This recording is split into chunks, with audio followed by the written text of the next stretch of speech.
सहजीवन व्याख्यानमालेचे एक एक टप्पे ओलांडत आपण 23व्या वर्षापर्यंत येऊन पोहोचलोय आणि मुख्य वक्ते यावेळी व्यासपीठावरती येत आहेत. मी त्यांचं मनपूर्वक आणि हार्दिक स्वागत करतो. माननीय श्री प्रवीणजी दीक्षित सर.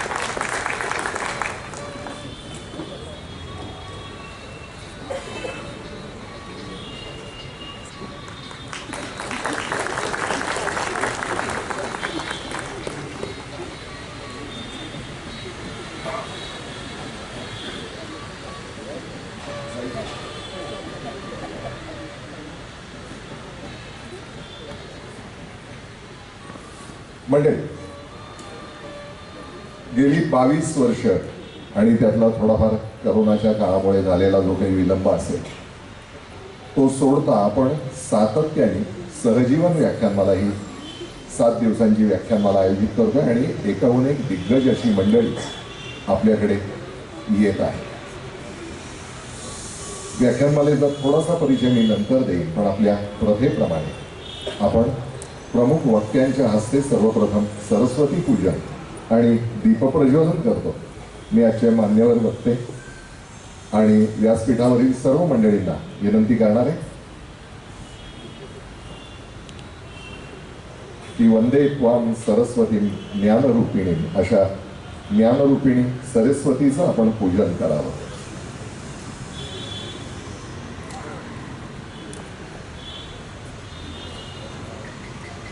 वेद सांगतात, सामाम पातु सरस्वती भगवती निशेष जाड्यावा.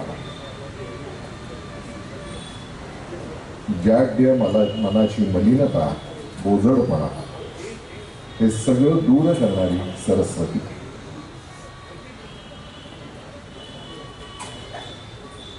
या सरस्वतीचं पूजन या ठिकाणी प्रमुख पाहुणे आणि प्रमुख वक्ते आणि त्यांच्या सौभाग्यवती यांच्या शुभ हस्ते या ठिकाणी होतात.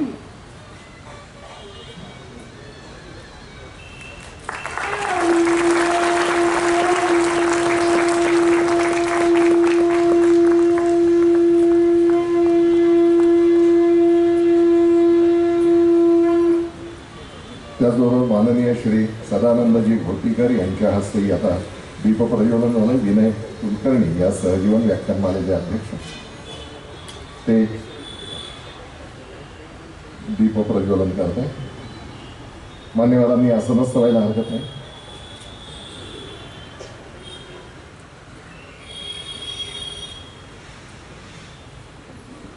यानंतर मान्यवरांचं स्वागत आपण करणार आहोत आणि त्यासाठी म्हणून श्री सदानंद घोटीकर हे आमच्या विनंतीला मान देऊन या ठिकाणी उपस्थित राहिलेले आहेत. मी त्यांना आणि विनय कुलकर्णी यांना विनंती करतो की आपण सन्माननीय वक्त्यांचं स्वागत पुष्पगुच्छ संस्थेचं स्मृतिचिन्ह देऊन करावं.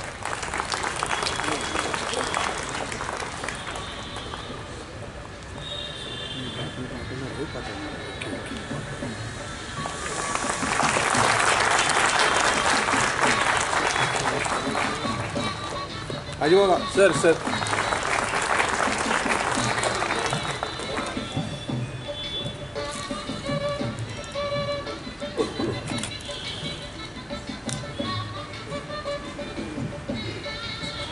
आणि भेटवस्तू ही त्यांना द्यावी.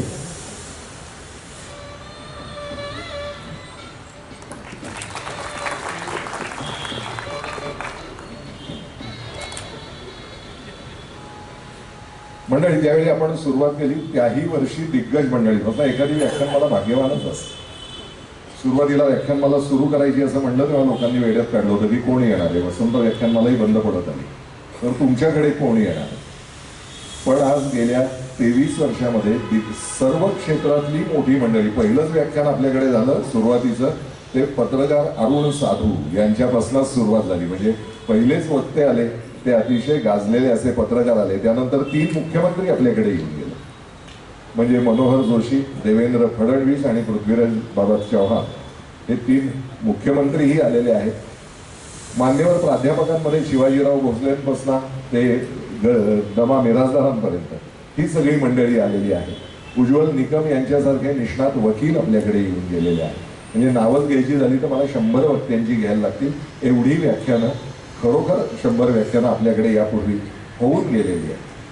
आणि यावर्षी मात्र आता जे आपण बघताय हे 6 वक्ते आपल्याला मिळालेले आहेत आणि 23व्या व्याख्यानमालेचं पहिलं पुष्प गुंफायलाच आम्हाला आत्ताच आहे, म्हणजे विद्यमान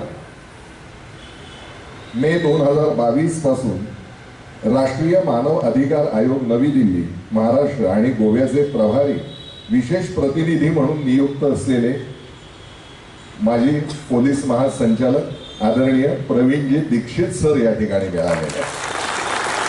यापेक्षा आपल्या सगळ्यांचं भाग्य ते आणखीन वेगळं काय असायचं.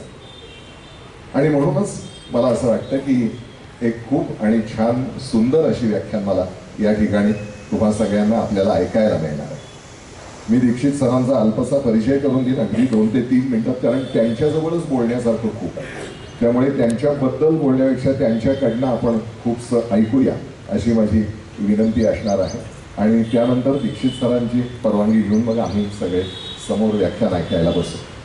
मगाशी सांगितल्याप्रमाणे जर दीक्षित सरांना आपल्याला काही प्रश्न विचारायचे असतील तर समोर पॅड आणि पेन ठेवलेला आहे, त्याच्यावरती लेखी द्या. तुम्हाला जे विचारायचं आहे तो प्रश्न लेखी आणि नेमकेपणाने असू दे, त्याचं उत्तर दीक्षित सर आपल्याला नक्कीच देतील. 1977 साली ते IPS म्हणून कार्यरत झाले, रुजू झाले. त्याच्या आधी ते अस्सल पुणेकरच, म्हणजे पुण्यामध्ये मॉडर्न महाविद्यालयामध्ये त्यांचं मॉडर्न शाळेमध्ये त्यांचं शिक्षण झालं आणि मग IPS ते झाले. आणि त्यानंतर मात्र भारत सरकारच्या जेवढ्या पोस्ट त्यांना मिळाल्या या सगळ्याच पोस्ट महत्त्वाच्या होत्या. तुम्ही म्हणाल की सगळ्या पोस्ट महत्त्वाच्या असतातच, जेव्हा माणूस IPS होतो तेव्हा सगळ्या पोस्ट या महत्त्वाच्याच असतात. हे जरी खरं असलं तरी त्यातले किती जण त्या पोस्टवर आपली नाममुद्रा उमटवतात हा प्रश्न शेवटी शिल्लक राहतो. आणि प्रवीण दीक्षित सरांच्या बाबतीत असं झालेलं आहे की ते जिथे जिथे त्यांनी काम केलं त्या प्रत्येक ठिकाणी त्यांनी स्वतंत्र आपलं काहीतरी बुद्धिमत्ता दाखवली आणि नाममुद्रा उमटवलेली आहे. हे त्यांच्या बाबतीमध्ये घडलं हे आपल्याला सगळ्यांना माहीत आहे. आज आदरणीय पंतप्रधानांपासून प्रत्येकजण हे त्यांचा सल्ला घेतात, त्यांच्याशी विचार विमर्श करतात किंवा कुठल्या भारताच्या संदर्भातल्या महत्त्वाच्या घडामोडी असतील तर त्यांच्याशी चर्चा केली जाते. यातच 2 गोष्टी स्पष्ट होतात. एक म्हणजे त्यांचा अभ्यास, त्यांची बुद्धिमत्ता, त्यांचा नेमकेपणा, त्यांचा प्रामाणिकपणा, या सगळ्या गोष्टी. आणि त्याहीपेक्षा महत्त्वाचं की हा माणूस आपल्या वर्दीशी म्हणण्यापेक्षा आपल्यावर सोपवलेल्या कार्याशी किती प्रामाणिक आहे हे त्याच्यातून समजतं. मी काही अगदी थोडक्या गोष्टी त्यांच्या आपल्यासमोर मांडणार आहे. या सेवा करत असताना त्या सेवेमधल्या सर्वोत्कृष्ट सेवेसाठीचा जो पुरस्कार असतो तो त्यांना मिळाला आहे. मी 2-3च पुरस्कार तुम्हाला सांगतो. म्हणजे 1900 पोस्टिंग सुद्धा त्यांची बघा, 11 ते 13 managing director and director general Maharashtra police housing and development corporation. त्याचबरोबर लॉ अँड ऑर्डरचे इन्चार्ज देखील ते होम डिपार्टमेंटचे होते. 2013-15 मध्ये अँटी करप्शन ब्युरोचे डिरेक्टर होते. 2015-16 मध्ये डायरेक्टर जनरल ऑफ पोलीस ते होते. नंतर त्यांना लडाखमध्ये जी त्यांनी विशेष सेवा केली त्यासाठी कठीण सेवा मेडल त्यांना मिळालंय. President of India's medal for distinguish services त्यांनी प्राप्त केलेलं आहे. डायरेक्टर ऑफ इंटेलिजन्स ब्युरोची अनेक सन्मानपत्र आणि सन्मान पुरस्कार त्यांना मिळालेले आहेत. पण याच खेरीज Sanford School of Public Policy, Duke's University, Rotary International इथे त्यांना वर्ल्ड पीस फेलो म्हणून जगामध्ये गौरवलं गेलेलं आहे. त्यांनी आपलं ज्ञान हे आपल्यापुरतं मर्यादित ठेवलं नाही. त्यांनी रिटायरमेंट नंतर किंवा नोकरीमध्ये असताना सुद्धा कदाचित शिक्षकाची भूमिका सुद्धा त्यांनी घेतली आणि त्यांनी विविध पुस्तकं, चाइल्ड लेबरवर त्यांचं पुस्तक आहे, अंतर्गत सुरक्षेवरती पुस्तक आहे, अनेक वर्तमानपत्रांमधनं त्यांनी लेखन केलेलं आहे, अनेक ठिकाणी मुलाखतींमधनं प्रबोधन त्यांनी केलेलं आहे. भारताची जी आंतरराष्ट्रीय सिक्युरिटी किंवा इंटरनल सिक्युरिटी, अंतर्गत सुरक्षेचे रचनाकार म्हणून त्यांना ओळखलं जातं. भारतीय अंतर्गत सुरक्षेचे रचनाकार ते आहे. आणि आता मगाशी मी तुम्हाला सांगितलं तसं मे 2022 पासून राष्ट्रीय मानवाधिकार आयोग नवी दिल्ली साठी महाराष्ट्र आणि गोव्याचे प्रभारी आणि विशेष प्रतिनिधी म्हणून त्यांची नियुक्ती करण्यात आली. म्हणजे ही माणसं सेवानिवृत्त नियमानुसार झाली तरी देखील सेवेपासून कधीही निवृत्त होत नाहीत याचं जितं जागतं उदाहरण म्हणजे आदरणीय प्रवीण दीक्षित सर. दीक्षित सर, आज तुम्ही आमच्याबरोबर आहात याचाच आम्हाला खरोखर खूप मनापासून आनंद आहे. आणि पहिलंच पुष्प म्हणजे ओपनिंग बॅटिंगला जसं सचिन तेंडुलकर आला की होतं, तसं आज तुमचं व्याख्यान ऐकून आम्हाला सगळ्यांना काहीतरी वेगळं असं मिळणार आहे. त्यामुळे मी जास्त वेळ न घेता आपल्याला व्याख्यानाची विनंती करणार आहे आणि आपल्या परवानगीने आम्ही समोर बसतो.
गेली 22 वर्ष सतत चालू असलेली आहे.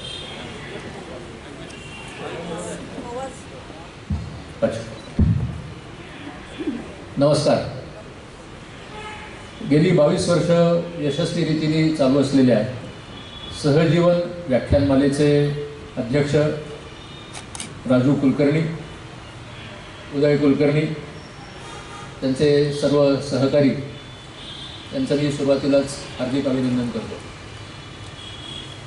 एक असा उपक्रम आहे की ज्याच्यामुळे नक्कीच एक सुजाण अशा प्रकारचे नागरिक निर्माण करण्याचं हा सहजीवनातून चाललेला उपक्रम अत्यंत स्तुत्य असाच म्हणावा लागेल.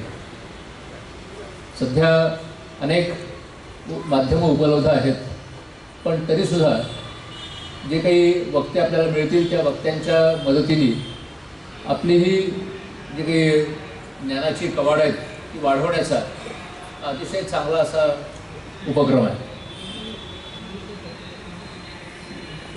हा आजचा जो माझ्याकडे मी विषय घेतलेला आहे अंतर्गत सुरक्षेचा, त्याची आव्हानं, त्याच्यावरचे उपाय, हा विषय तसा फार मोठा आहे आणि मला खात्री आहे की इथे उपस्थित सर्व नागरिक त्याचा जवळून अभ्यास करणारे आहेत आणि त्याचबरोबर त्यांच्या मनामध्ये अनेक प्रश्नही आहेत. त्या सगळ्याच प्रश्नांची मी उत्तरं देऊ शकेन असं नाही, परंतु माझ्याकडे मी प्रयत्न करेन. तरी आपले जे काही प्रश्न असतील ते आपण मुद्दाम द्या. त्या प्रश्नांच्या मध्ये जे जे काही सांगता येईल त्याचा प्रयत्न नक्कीच करेन. माझी एक वेबसाईट आहे praveendikshit.com म्हणून, praveendikshit.com. त्याच्यावरती तुम्हाला अनेक विषयांवरचे लेख, व्हिडिओज किंवा ऑडिओज उपलब्ध आहेत. ते आपल्याला जेव्हा जेव्हा जमेल तेव्हा आपण मुद्दाम व्हिजिट करा किंवा आपल्या मित्रांनाही शेअर करा. त्यातून नक्कीच चांगली माहिती मिळू शकेल. आजचा जो विषय आहे त्याच्यामध्ये जर सुरुवातीला आपण बघितलं तर स्वातंत्र्य मिळाल्यापासून ते 1950 पर्यंत संविधान सभा समितीच्या अनेक बैठका झाल्या आणि संविधान साकार झालं. स्वातंत्र्य मिळाल्यानंतर सुरुवातीची 5 दशकं भारतातील अंतर्गत सुरक्षा ही अनेक कारणांनी डळमळीत होती. कधी पाकिस्तान, कधी चीन भारतावर आक्रमण करीत होते, कधी पाकिस्तानचाच भाग असलेल्या पूर्व पाकिस्तानामध्ये अत्याचारांचा आगडोंब उसळला आणि भारतामध्ये निर्वासितांचा कहर झाला. अशाच प्रकारे भारताच्या आजूबाजूला असलेले तिबेट, अफगाणिस्तान, श्रीलंका, म्यानमार ह्यामध्येही सतत यादवी किंवा अंतर्गत संघर्ष होत होते आणि होत आहेत आणि तेथूनही निर्वासित भारतामध्ये येत आहेत. हे कमी की काय म्हणून बांगलादेशमधून येणाऱ्या घुसखोरांनी जणू काही संपूर्ण देश पोखरून टाकलेला आहे. 1956 पासून भाषावर प्रांतरचना सुरू झाली आणि अनेक नवीन राज्य भारतामध्ये तयार झाली, पण तोपर्यंत भाषांवरून, धर्मावरून, जातीवरून, राज्य पुनर्रचनेवरून भीषण अशा प्रकारच्या दंगली आपण अनुभवलेल्या आहेत. हे कमी की काय म्हणून अन्नधान्याच्या कमतरतेमुळेही धान्य वाटपावरून सतत दंगली होत होत्या. दक्षिण श्रीलंकेतील वर्णविद्वेषामुळे लाखो तामिळ श्रीलंकन भारतामध्ये हजर झाले.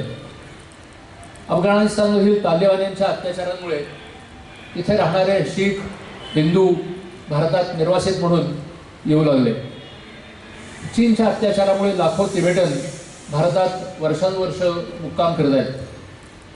याशिवाय भारतातील अंतर्गत सुरक्षेचे धोरण लेचेपेचे असल्यामुळे इतर अन्य देशातीलही हजारो नागरिक कधी कायदेशीर मार्गाने भारतात पोचून बेकायदेशीरपणे भारतातच मुक्काम करताना दिसतात.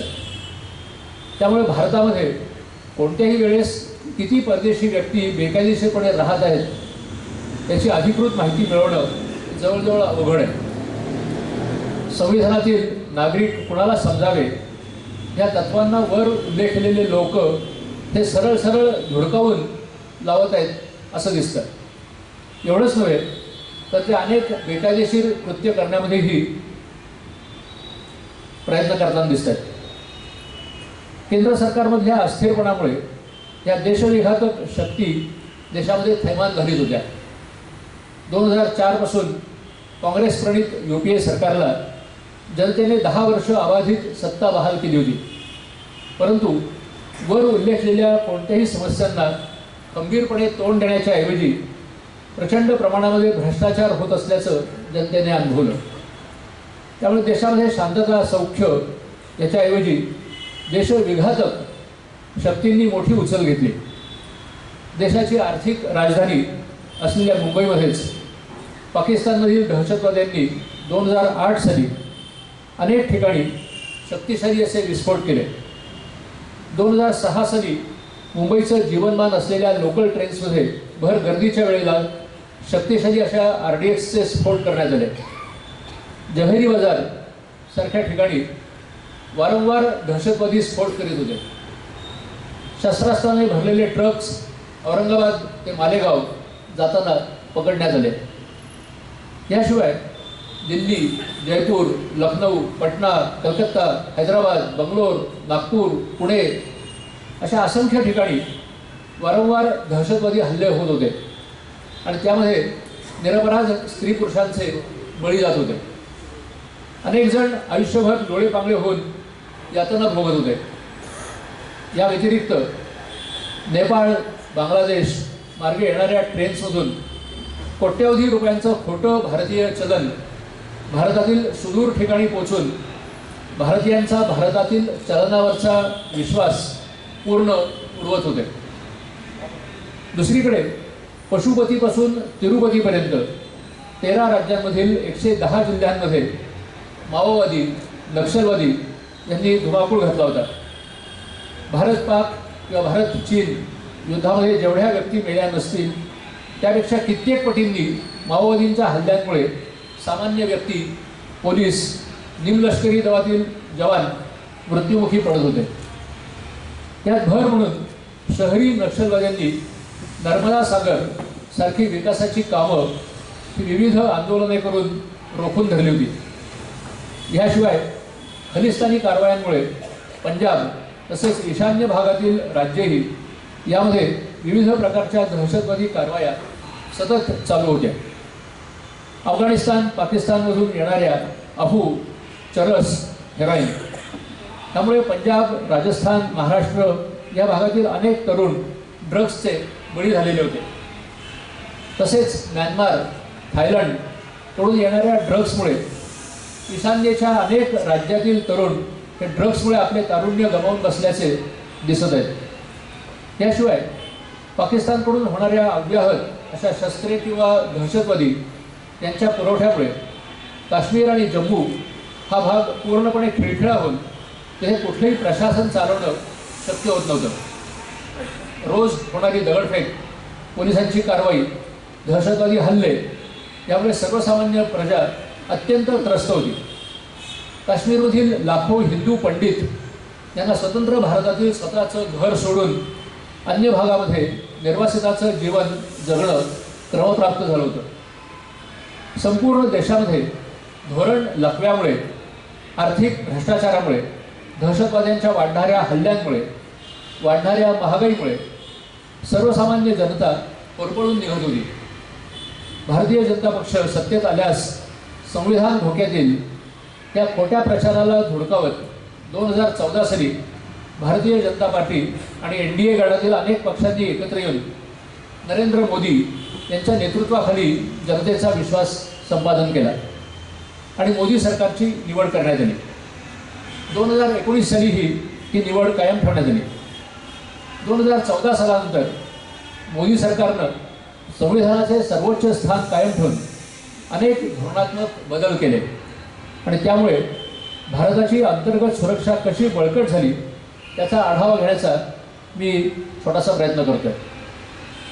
परदेशात होणाऱ्या घडामोडी, परदेशाचे भारतासंबंधी धोरण आणि भारताचं परदेशविषयक धोरण या सर्व गोष्टींचा अंतर्गत सुरक्षेवरती गंभीर परिणाम होत असतो। किंबहुना भारतातील दहशतवाद एवढी वर्ष चालू राहण्याची कारणं ही मोठ्या प्रमाणात परदेशात आहेत असं म्हटलं तर ते चूक होणार नाही। नक्षलवाद आणि माओवादाशी एकनिष्ठता सांगणाऱ्या व्यक्तींना चीन हा राजरोसपणे आर्थिक, शस्त्रास्त्र, संपर्काची साधनं, आसरा आणि परदेशामध्ये दुष्प्रचार अशा अनेक प्रकारे मदत करताना आढळतो। माओच्या म्हणण्याप्रमाणे सत्ता ही बंदुकीच्या नळीमधून प्राप्त होते असा या लोकांचा ठाम विश्वास आहे। बंगालमधील नक्षलवाडीपासून सुरू झालेली ही चळवळ आता दंडकारण्य आणि अनेक जंगली भागांपर्यंत मर्यादित न राहता आज अनेक शहरी भागातही शहरी नक्षलवादाच्या रूपाने आढळून येते। उच्च वर्णीयांच्या विरुद्ध अन्य जाती असा भेदभाव करून पुण्याजवळील भीमा कोरेगाव पासून सुरू झालेल्या दंगलीने अतिशय थोड्या वेळात महाराष्ट्राचे अनेक भाग व्यापलेले होते। यातच ख्रिश्चन मिशनऱ्यांचाही सहभाग होता हे स्टेन सामी या झारखंडमधील व्यक्तीच्या तसेच वरवरा राव या हैदराबादच्या व्यक्तीच्या सहभागाने स्पष्ट झाले आहे।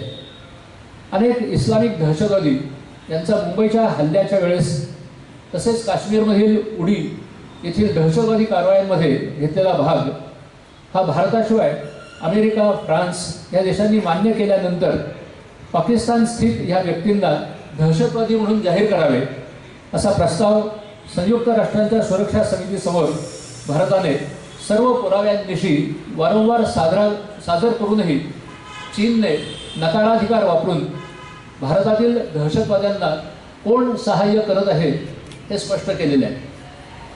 काश्मीरमधील भारतीय भूभाग परस्पर पाकिस्तानने चीनच्या महत्त्वाकांक्षी रस्ता प्रकल्पासाठी दिला आहे आणि ह्या रस्त्याचं बांधकाम आणि तसेच त्याला संरक्षण देण्यासाठी या दहशतवादी आणि त्यांच्या सदस्यांना नेमले असल्याचे समजते आणि त्या बदल्यात ह्या दहशतवाद्यांनी भारतामध्ये कितीही दहशतवादी हल्ले केले तरी त्याकडे कानाडोळा करणे, भारतामध्ये अव्यवस्था निर्माण होईल ह्यासाठी प्रयत्न करणे, विस्तारवाद करणे हाच चीनचा उद्देश आहे। हे नुकत्याच झालेल्या मुंबई, दिल्ली इथे संयुक्त राष्ट्रांची जी विशेष सुरक्षा समितीची बैठक झाली त्यामध्येही पुन्हा एकदा अधोरेखित झालेलं आहे।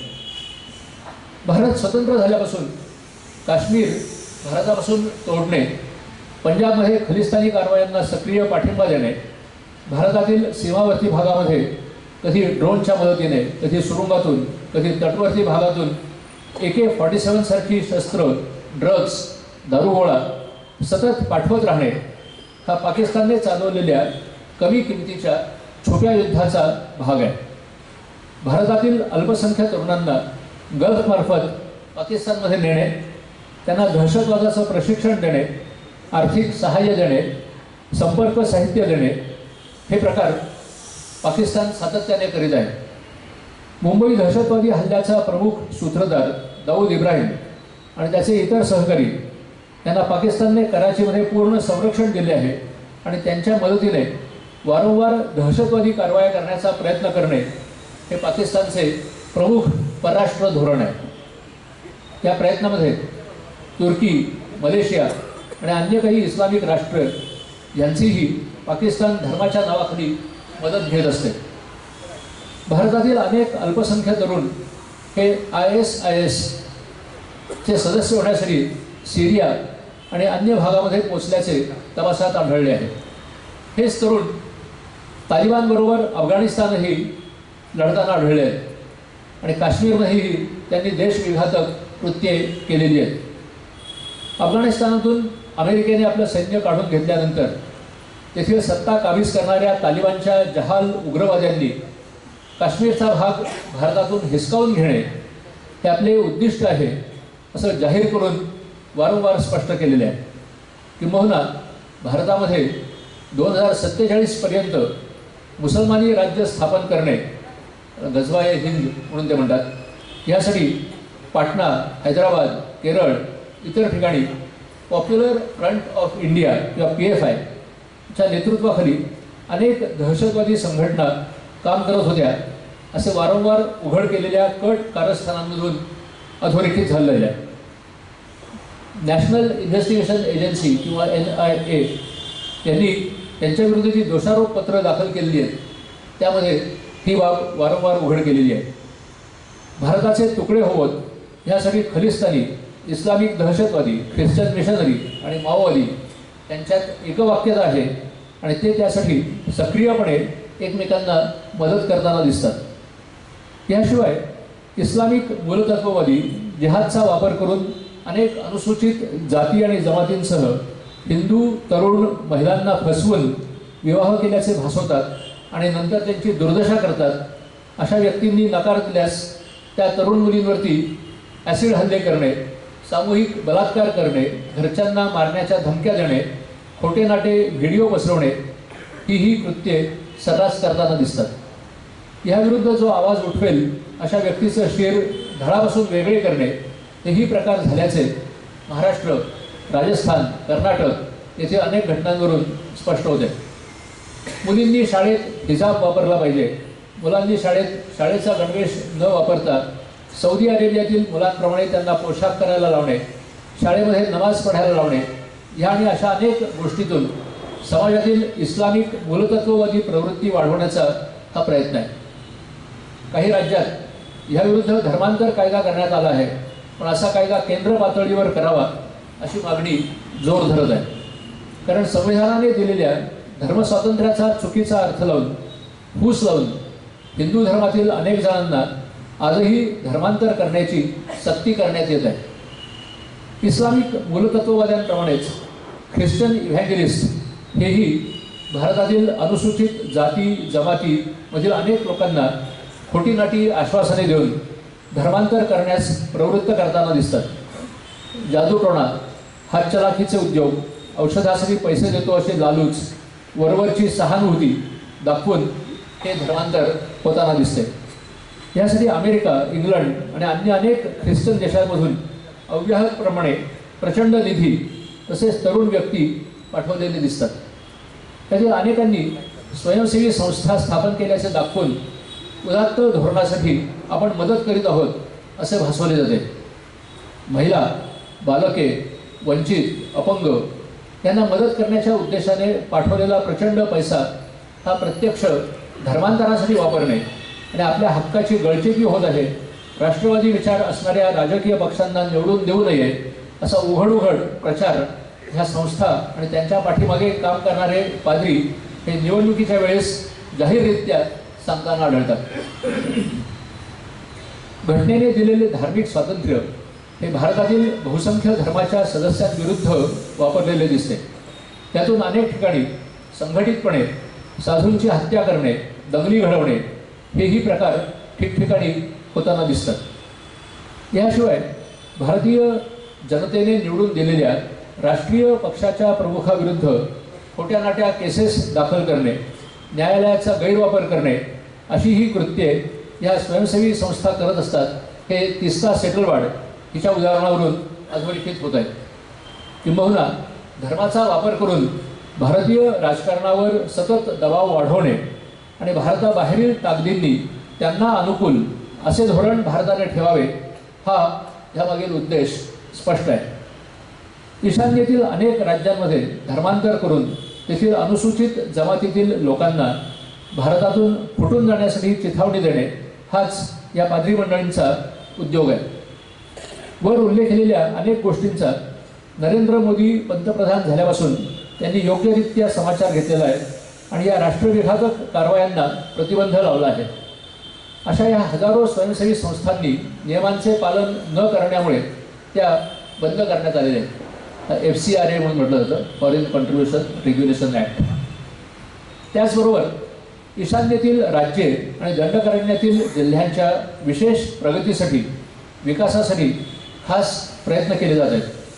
त्यामुळे तेथील राष्ट्रविघातक कारवायांना खंड पडला आहे आणि राष्ट्रीय सुरक्षा बळकट झाली आहे.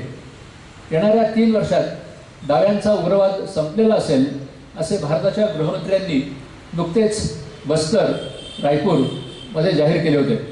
अर्थात जोपर्यंत छत्तीसगडमधील अबुजमल पहाड आणि आजूबाजूचा भाग सुरक्षा दले काबीज करीत नाहीत तोपर्यंत हे होणे अवघड आहे. जम्मू काश्मीरमधील घटनेचे 370वे कलम रद्द करण्यामुळे तेथे असलेली बजबजपुरी ही जवळजवळ नाहीशी झाली आहे. काश्मीरमधील अनेक व्यक्तींना आता मतदानाचा हक्क प्राप्त झाला आहे. काश्मीरचा विकास सामान्य लोकांपर्यंत पोहोचवून त्यांना विकासाची फळे मिळत आहेत. लाखो प्रवासी काश्मीरला भेट देऊन पर्यटनाचा आनंद घेत आहेत. त्याचबरोबर दहशतवाद्यांना मिळणारी शस्त्रास्त्र आणि आर्थिक मदत ही कमी होत असून रोज होणारे बंद तसेच दगडफेकीच्या घटना या पूर्णपणे थांबल्या आहेत. अजूनही जे दहशतवादी भारतात येण्याचं धाडस करत आहेत ते लोकांच्या मदतीने त्वरित उघडे पडत आहेत आणि सुरक्षा दले त्यांचा खात्मा करीत आहेत. तसेच ईशान्येतील दहशतवादही जवळजवळ संपला असून तिथल्या अनेक उग्रवादी गटांना मुख्य प्रवाहामध्ये सामील करून घेण्यात आले आहे.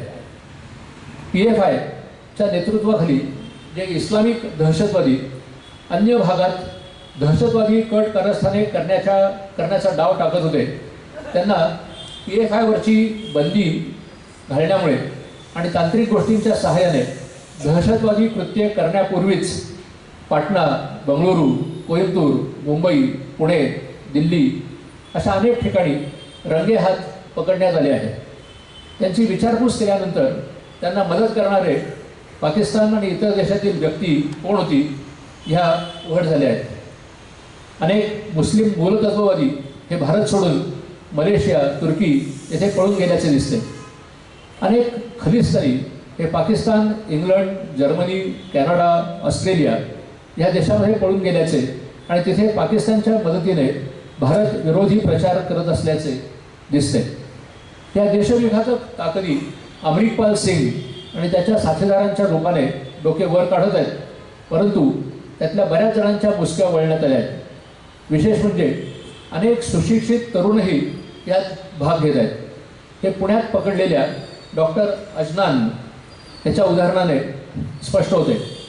डॉक्टर अजनान हा नवीन तरुणांना हेरून ISIS मध्ये भरतीचे काम करत होता. बोरिवलीजवळील पडघा भागास दहशतवादी साकीब नाचन आणि त्याच्या सहकाऱ्यांनी ISISचा भाग म्हणून जाहीर केले होते. कायदा आणि सुव्यवस्था याला राज्य सरकारे जबाबदार असल्याने त्याचा गैरफायदा घेऊन केंद्र सत्तेतील भाजपा विरोधी राजकीय पक्षांची मदत घ्यायची आणि देशविघातक कारवाया करायच्या हा ह्या लोकांचा कुटील डाव होता. हे लक्षात घेऊन 2019 साली मोदी सरकारने नॅशनल इन्व्हेस्टिगेशन एजन्सी किंवा NIA आणि अनलॉफुल ॲक्टिव्हिटीज प्रिव्हेन्शन ॲक्ट किंवा UAPA या कायद्यांमध्ये बदल करून दहशतवादी कारवाया, खोटी राष्ट्रीय चलने बनवणे, ड्रग्ज ह्या गुन्ह्यांचा तपास NIA कडे देण्याची व्यवस्था केली आहे. त्याचा परिणाम होऊन ह्या गुन्ह्यांमध्ये गुन्हे साबित होण्याचे प्रमाण 2023मध्ये 94% एवढं वाढलं आहे. त्याचप्रमाणे अनलॉफुल ॲक्टिव्हिटीज प्रिव्हेन्शन ॲक्टमध्ये बदल करून काही व्यक्तींना देखील दहशतवादी म्हणून जाहीर करण्याची तरतूद करण्यात आलेली आहे.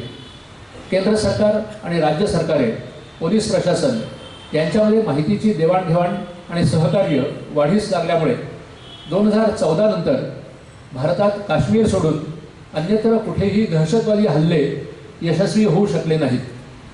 तसेच कोट्यवधी रुपयांचे हजारो किलो ड्रग्ज पकडून नष्ट करण्यात आले आहेत आणि ही प्रक्रिया सतत चालू आहे.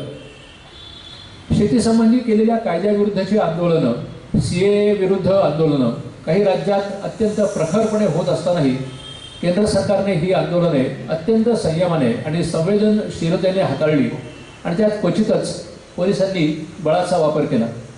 पण त्याचबरोबर माहिती तंत्रज्ञानाचा फायदा घेऊन राष्ट्रविघातक ताकदींना पूर्णपणे उघडे पाडण्यात आले. त्यामुळे जनतेनेच या आंदोलनांना त्यांचा विरोध स्पष्ट केला. यासंबंधीच्या अनेक खटल्यांमध्येही न्यायालयाने या राष्ट्रविरोधी लोकांना शिक्षा दिलेली आहे. जोपर्यंत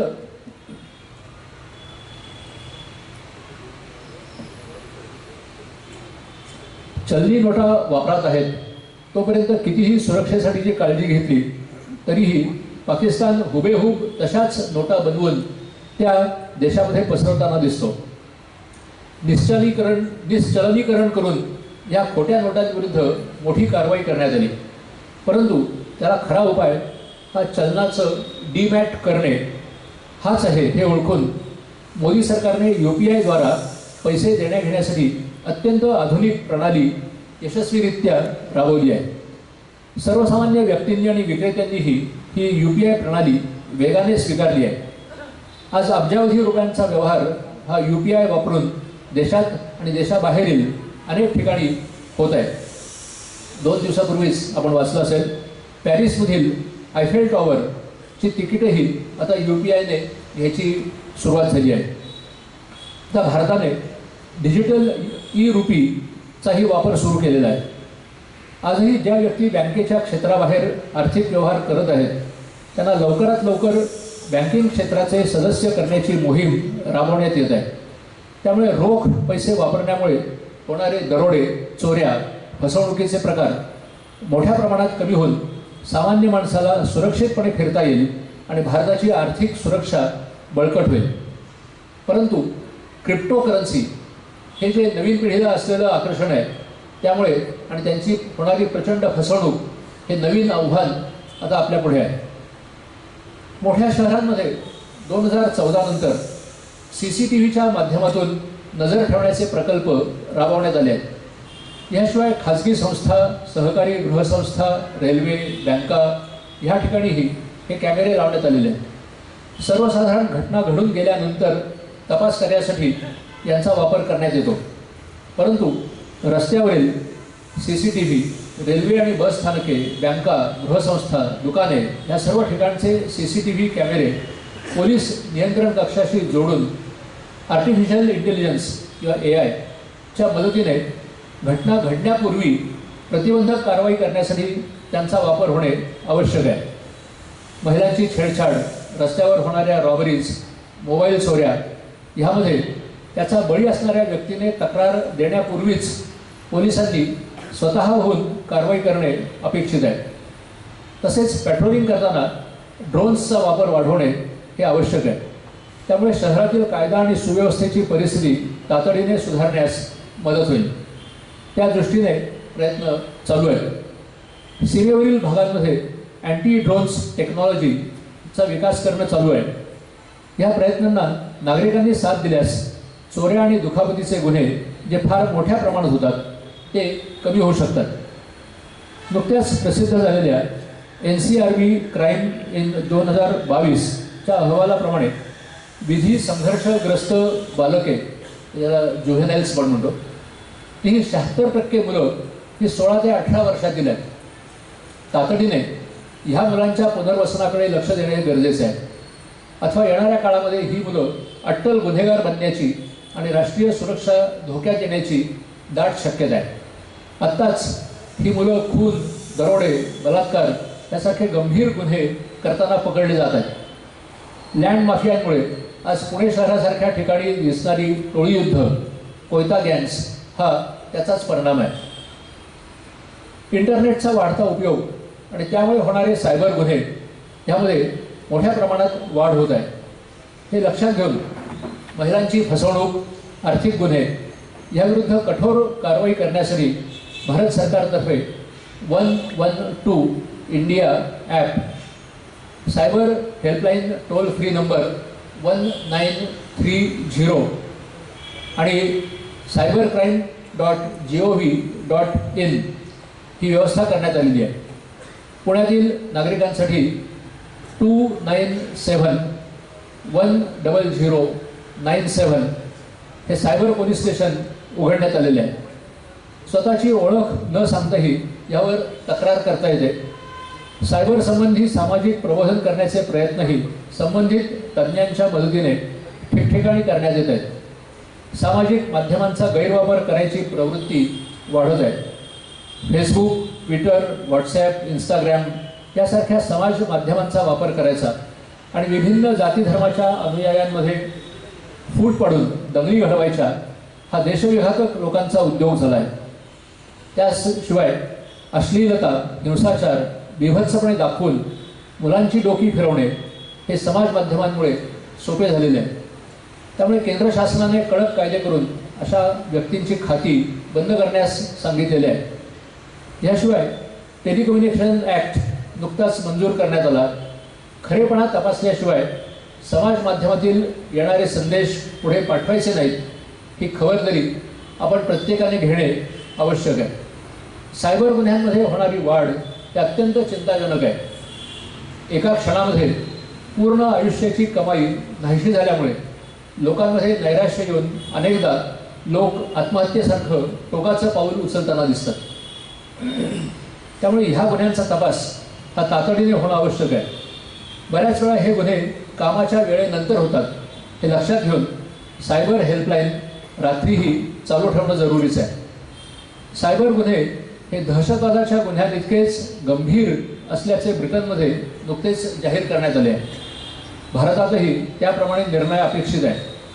त्याचबरोबर अशा उपाययोजनांना सातत्यपूर्ण जनजागृतीची जोड मिळणं अपेक्षित आहे. खबरदारी म्हणून निनावी येणारे फोन घ्यायचे नाहीत. OTP शेअर करायचा नाही. पासवर्ड वारंवार बदलायचा. मजकुरात असलेल्या लिंक्स क्लिक करायच्या नाहीत. सुंदर दिसणाऱ्या महिलांचे फोटो दाखवून कोणी संदेश पाठवत असेल, मोबाईल क्रमांक मागत असेल तर द्यायचा नाही. अशा खबरदारीने प्रत्येकाने वागणे आवश्यक आहे. नोकरी देतो असे सांगून फसवणुकीपासून निवृत्त लोकांनी स्वतःला जपणं फार आवश्यक आहे. सायबर गुन्हे करताना बँकेतील खात्यांचा गैरवापर होताना आढळून येतो. आज रोज काही कोटी रुपये लोक त्या सायबर गुन्ह्यांमुळे गमावत आहेत. त्यावर उपाय म्हणून भारताच्या अर्थमंत्र्यांनी आणि रिझर्व्ह बँकेच्या गव्हर्नर यांनी इतर देशांनी योजलेल्या उपायांचा विचार करून बँकांचा होणारा गैरवापर हा तातडीनं बंद करण्याची जरुरी आहे. महिलांवरील अत्याचाराबद्दल मी थोडं बोलतो. मुलगी म्हणून होणाऱ्या भ्रूणहत्या, लहान मुलींचा आंतरजालामार्फत होणारा व्यापार, मुलींची छेडछाड, महिलांवरील अत्याचार, बालविवाह, हुंड्यासाठी छळवणूक, घरगुती हिंसाचार, कामाच्या ठिकाणी दिला जाणारा त्रास, महिलांचा मानसिक छळ, विधवा महिलांना सोसावे लागणाऱ्या आर्थिक हालअपेष्टा, वृद्ध महिलांची होणारी उपेक्षा, महिलांविरुद्ध होणारे आर्थिक आणि सायबर गुन्हे अशा अनेक घटनांना महिलांना मोठ्या संख्येने सामोरे जावे लागत असल्याचे आपण पाहतो. त्याशिवाय महिला म्हणून होणारी उपेक्षा, पुरुषांच्या तुलनेत असमान वागणूक यांनाही अनेक महिलांना सतत तोंड द्यावे लागते. महिलांच्या संदर्भात होणारे गुन्हे आणि भेदभावपूर्ण वागणूक याविरुद्ध शासन नेहमीच संवेदनाशील राहिलेले आहे आणि त्यावर उपाययोजना म्हणून पॉस्को सारखे कठोर कायदे करण्यात आलेले आहेत. आणीबाणीच्या प्रसंगी मदत म्हणून 112 ही टोल फ्री हेल्पलाईन, सायबर गुन्ह्यांच्या तक्रारीसाठी 1930 हेल्पलाईन या सुविधा आता उपलब्ध आहेत. असे असूनही महिलांविरुद्धचे गुन्हे दरवर्षी वाढत आहेत. समाजाने महिलांबद्दलचा दृष्टिकोन बदलणं महत्त्वाचं आहे. महिलांवरील अन्यायाच्या घटनांचा विचार करता घडणाऱ्या घटनांच्या प्रमाणात दाखल होणाऱ्या गुन्ह्यांचं प्रमाण हे प्रत्यक्षात घडणाऱ्या घटनांच्या तुलनेमध्ये नगण्य असतं, असं अनेक तज्ज्ञांनी आजवर निरीक्षण नोंदवलेलं आहे. महिला मग त्या श्रीमंत असोत, सुस्थितीतील घरातल्या असोत, गरीब किंवा लहान असोत, वयस्कर असोत, कोणत्याही धर्माच्या किंवा जातीच्या असोत, अनेक वेळा घरातील व्यक्तींच्या दबावामुळे, आजूबाजूच्या लोकांकडून होणाऱ्या प्रत्यक्ष आणि अप्रत्यक्ष टीकेमुळे, लज्जेमुळे आपल्यावर झालेला अन्याय, अत्याचार उघड करू इच्छित नाहीत, धजावत नाहीत. अशा परिस्थितीत त्या अत्याचाराची व्यथा आयुष्यभर सहन करीत राहतात आणि गुन्हेगारांना भीत राहतात. त्याचवेळी गुन्हेगार मात्र उजळ माथ्याने फिरत राहतात आणि अनेकदा भविष्यातही असे अन्याय करण्यास धजावतात. या परिस्थितीवर मात करण्यासाठी पीडित महिलांनी गुन्हे दाखल करणे आणि तसेच न्यायालयामध्ये आरोपीविरुद्ध पीडितेने साक्ष देण्यासाठी पुढे यावे, म्हणून तिच्या मदतीसाठी स्वयंसेवी संस्था तसेच पोलीस मित्रांनी पुढे यायची मोठी गरज आहे. डिजिटायझेशनचा फायदा घेऊन महिलांना त्यांच्या कायदेशीर अधिकारांबाबत आणि कायद्याच्या योग्य वापराबाबत त्यासंबंधी सक्षम करण्याची मोठी गरज आहे. त्यामुळे गुन्हे साबित होण्याच्या प्रमाणामध्येही वाढ होऊ शकेल. आज अनेक मोठ्या शहरांमध्ये CCTV लावण्यात आलेले आहेत. रुग्णालये, शाळा, बागा, कामाची ठिकाणं अशा ठिकाणी CCTV लावल्याने तिथे होणाऱ्या गुन्ह्यांना बऱ्याच प्रमाणामध्ये चाप बसलेला आहे. CCTVच्या या जाळ्यांचा उपयोग करून भविष्यामध्ये गुन्हे रोखता येतील का याचाही विचार या बदलत्या काळात करण्याची आवश्यकता आहे. तंत्रज्ञानाच्या प्रभावी वापराबाबत आणखी काही पावले उचलली जात आहेत. कृत्रिम बुद्धिमत्तेवर आधारित प्रणालींचा वापर करून त्वरित सूचना देण्याची ही सोय लवकरच होईल अशी अपेक्षा आहे. हे सगळे होत असलं तरी घरगुती हिंसाचाराच्या गुन्ह्यांमध्ये मात्र सतत वाढ होताना दिसते. घराण्याचा अपमान झाला, ऑनर किलिंग ह्या नावाखाली वडील, भाऊ, घरातील इतर यांच्याकडून मुलीची हत्या झाल्याची प्रकरणं ही रोज वाचनात येतात. तसेच उपलब्ध आकडेवारीवर नजर टाकली तर कामाच्या ठिकाणी होणाऱ्या लैंगिक छळाच्या तक्रारीही वाढत आहेत. वाईट गोष्ट म्हणजे अशा प्रकारच्या सायबर गुन्ह्यातील 35% गुन्हे हे IT मध्ये काम करणाऱ्या व्यक्तींनीच केल्याचे आढळून आलेले आहे. मोदी सरकारच्या विविध सुरक्षा उपायांमुळे कायदा आणि सुव्यवस्थेची परिस्थिती सुधारण्यास मोठी मदत झाली आहे. परंतु महिलांविरुद्धचे गंभीर गुन्हे करण्यात 14 वर्षावरील मुलेही तपासात आढळत असल्यामुळे अशा कुमार व्यक्तींवरही प्रौढ व्यक्ती असल्यासारखी गुन्हे चालवावेत अशी प्रमुख तरतूद आता करण्यात आलेली आहे. संपूर्ण देशभर मी म्हणू तसं 112 इंडिया हे ॲप राबवण्यात आलेलं आहे. स्मार्टफोनमध्ये हे ॲप वापरल्यामुळे त्वरित आपल्याला पोलीस, आरोग्य, अग्निशमन अधिकारी हे घटनास्थळी पोहोचून मदत करू शकतात. तसेच केंद्र सरकारने हरवलेल्या मोबाईलचा फोन शोधण्यास मदत करण्यासाठी म्हणून सेंट्रल इक्विपमेंट आयडेंटिटी रजिस्टर किंवा CEIR हे सरकारी पोर्टल दूरसंचार विभागातर्फे चालवले आहे. या वेबसाईटच्या मदतीने कोणीही व्यक्ती तक्रार नोंदवू शकते, हरवलेला फोन ट्रॅक करू शकते आणि सिम बदलल्यानंतरही फोनचा ॲक्सेस ब्लॉक करू शकते. फोन ट्रॅक करण्यासाठी फोन हरवल्याचा पोलीस तक्रार क्रमांक मात्र आवश्यक आहे. 2014 नंतर मोदी सरकारने तपासामध्ये फॉरेन्सिक टेक्नॉलॉजी या वापरावरती मोठा भर दिलेला आहे. त्यामुळे गंभीर गुन्ह्यांमध्ये शास्त्रीय पद्धतीने पुरावे गोळा करून न्यायालयात सादर केले जातात. त्यामुळे गुन्ह्याचे साबितीकरण दर वाढण्यास चालना मिळेल. यासाठी अत्याधुनिक पद्धतीने पकडलेल्या व्यक्तींचे शारीरिक पुरावे गोळा करण्यास परवानगी देणारा कायदाही संसदेने नुकताच मंजूर केला आहे. त्यामुळे गुन्हेगार सापडण्यास मोठी मदत होणार आहे. याशिवाय प्रत्येक जिल्ह्यामध्ये मोबाईल फॉरेन्सिक व्हॅन्सची तरतूद करण्यात येत आहे. गंभीर गुन्हा घडताच तज्ज्ञ व्यक्ती घटनास्थळी पोहोचतील. 6 वर्षाहून अधिक शिक्षा असलेल्या गुन्ह्यांमध्ये न्यायवैद्यक शास्त्राचे मत घेणे हे सक्तीचे करण्यात आलेले आहे.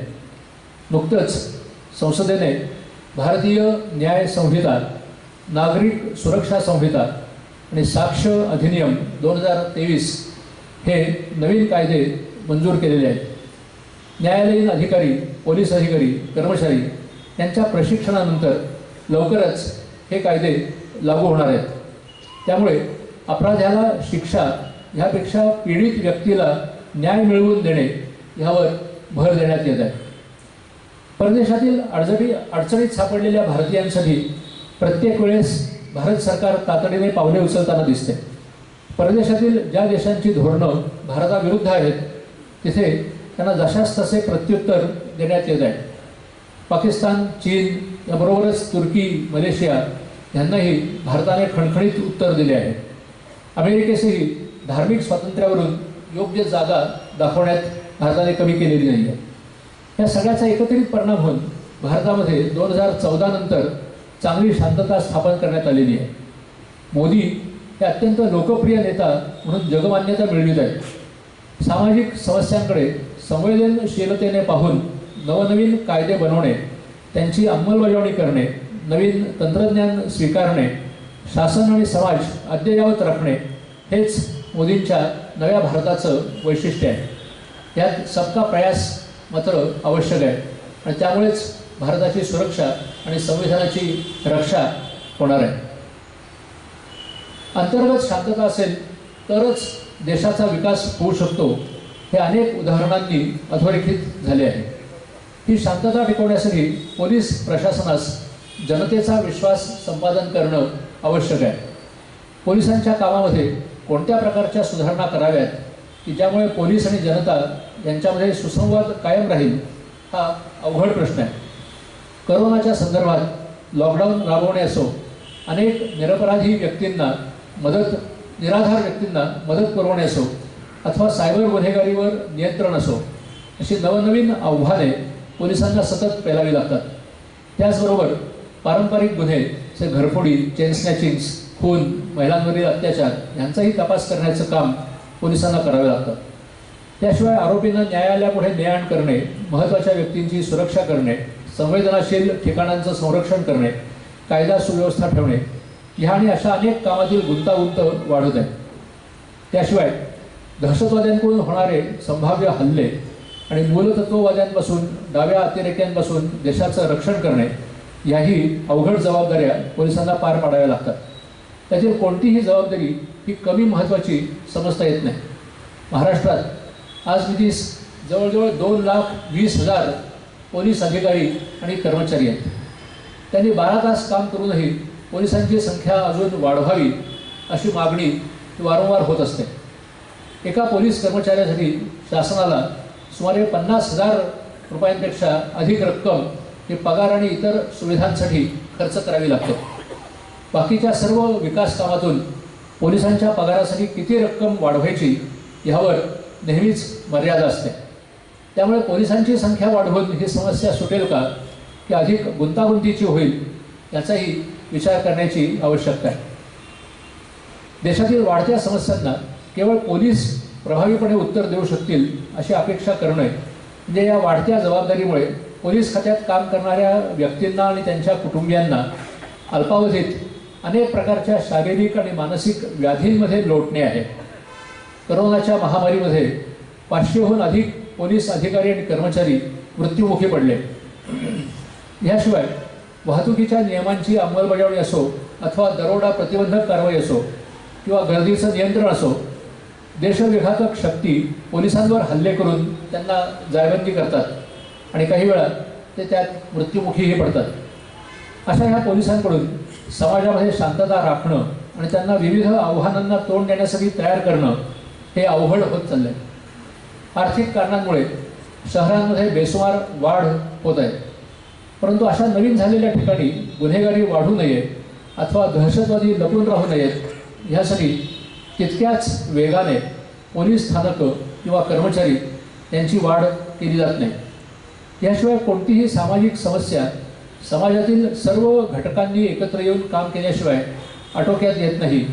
हे करोना नियंत्रण असो किंवा सर्व शिक्षा अभियान असो, पोलिओ निराकरण असो, अशा अनेक उदाहरणांमुळे अधोरेखित झालेले आहे. असे असताना सुरक्षेचे काम फक्त पोलिसांचेच आहे असं समजणं बरोबर नाही. वरील परिस्थितीवर प्रभावी उपाययोजना म्हणून नागपूर येथे मी पोलीस आयुक्त म्हणून काम करत असताना समाजातील सर्व वयाच्या, धर्माच्या, जातीच्या, भाषांच्या स्त्री पुरुषांना पोलीस मित्र म्हणून जवळच्या पोलीस स्टेशनमध्ये नाव नोंदवण्यासाठी आवाहन केले. इच्छुक व्यक्तींच्या बाबतीत काही आक्षेपार्ह नोंदी नाहीत याची खात्री केल्यानंतर त्यांच्यासाठी विविध विषयांवर प्रशिक्षण आयोजित करण्यात आले. जसे अफवा पसरणार नाहीत, बॉम्ब सदृश वस्तूपासून गर्दीचं नियंत्रण करणे, बस स्थानके, रेल्वे स्थानकामध्ये हरवलेल्या मुलांचा शोध घेणे, एकट्याने राहणाऱ्या वृद्ध नागरिकांना आवश्यक ती मदत करणे, वस्तीत आलेल्या अनोळखी व्यक्तींची विचारपूस करणे, गुन्हेगारी अथवा अंमली पदार्थांच्या विळख्यात अडकलेल्या तरुण मुलांना त्यातून बाहेर येण्यासाठी मदत करणे, शाळा महाविद्यालयांजवळ गर्दीच्या वेळेस वाहतूक नियंत्रण करणे, जत्रेच्या वेळेस सार्वजनिक घोषणा करणे, गणपती देवी विसर्जनाच्या वेळेस गर्दीचं नियंत्रण करणे, सायबर गुन्ह्यांबाबत प्रबोधन करणे वगैरे. ज्यावेळेस पोलीस गस्त घालत असतील त्यावेळेस हे पोलीस मित्र त्यांना साथ देत होते. जे तरुण सुट्टीच्या वेळेत पोलिसांबरोबर काम करत होते त्यांना प्रमाणपत्रेही देण्यात आली. या उपायांमुळे पोलीस आणि जनता यामध्ये एक विश्वासाचे नाते निर्माण झाले. चेन स्नॅचिंगसारख्या घटना आणि रस्त्यावरती होणारे गुन्हे यामध्ये वाढ होण्याच्या ऐवजी 15% अधिक घट झाली. खुनासारख्या गंभीर गुन्ह्यातील आरोपी वेळ न जाता पकडले जाऊ लागले. वेगवेगळ्या प्रकारे पोलीस मित्रांनी जनतेमध्ये संपत्तीचे रक्षण कसे करावे, आर्थिक फसवणुकीपासून दूर कसे राहावे, मुलांची सुरक्षा कशी वाढवावी, सायबर सुरक्षेसाठी काय करावे, अशा विविध विषयांमध्ये पोलीस मित्रांनी जनजागृतीची फार मोठी कारवाई केलेली आहे. त्यामुळे पोलीस स्टेशनमध्ये गुन्हे नोंदवले जात नाहीत या प्रकारच्या तक्रारी संपुष्टात आल्या. पोलीस कोठडीत होणारी छळवणूक अथवा मृत्यू बंद झाले. उघडकीस न आलेले अनेक गंभीर गुन्हे आणि त्यातील आरोपी पकडता आले. भ्रष्टाचाराच्या तक्रारी कमी झाल्या. पोलीस मित्र ओळखू येण्यासाठी त्यांना टोपी आणि हातावर बांधण्याची खूण देण्यात आली. पोलीस बरोबर असल्याशिवाय सदर व्यक्ती कोणतीही कारवाई स्वतंत्रपणे कारवाई करणार नाही याचीही खात्री करण्यात आली. सदर योजनेस नागपूरमधील लोकांनी उत्साहाने स्वीकारल्यामुळे मी पोलीस महासंचालक पदाची सूत्र स्वीकारताच ही योजना मुंबईसह संपूर्ण महाराष्ट्रामध्ये राबवण्यात आली. ठाणे, पुणे, औरंगाबाद अशा शहरांसह सर्व जिल्ह्यांमधून 2 लाखाहून अधिक पोलीस मित्र पोलिसांबरोबर जनजागृतीचे काम मोठ्या प्रमाणात करू लागले. दिवसा रात्री पोलिसांबरोबर गस्त घालू लागले. त्यामुळे अनुसूचित जाती जमातींच्या विरुद्ध होणाऱ्या हल्ल्यांमध्येही घट झाली. संपत्तीचे गुन्हे कमी झाले. चेन स्नॅचिंग आणि जबरी चोऱ्या यांच्या घटनांमध्ये लक्षणीय घट झाली. दिवसा तसेच रात्री बोलावल्याबरोबर सदर पोलीस मित्र पोलीस निरीक्षकांच्या हाकेला प्रतिसाद देत होते.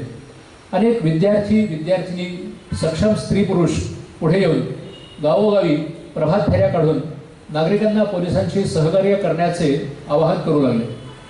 पोलीस मित्र सामाजिक माध्यमातून लोकप्रशिक्षणाचे काम पार पाडत होते.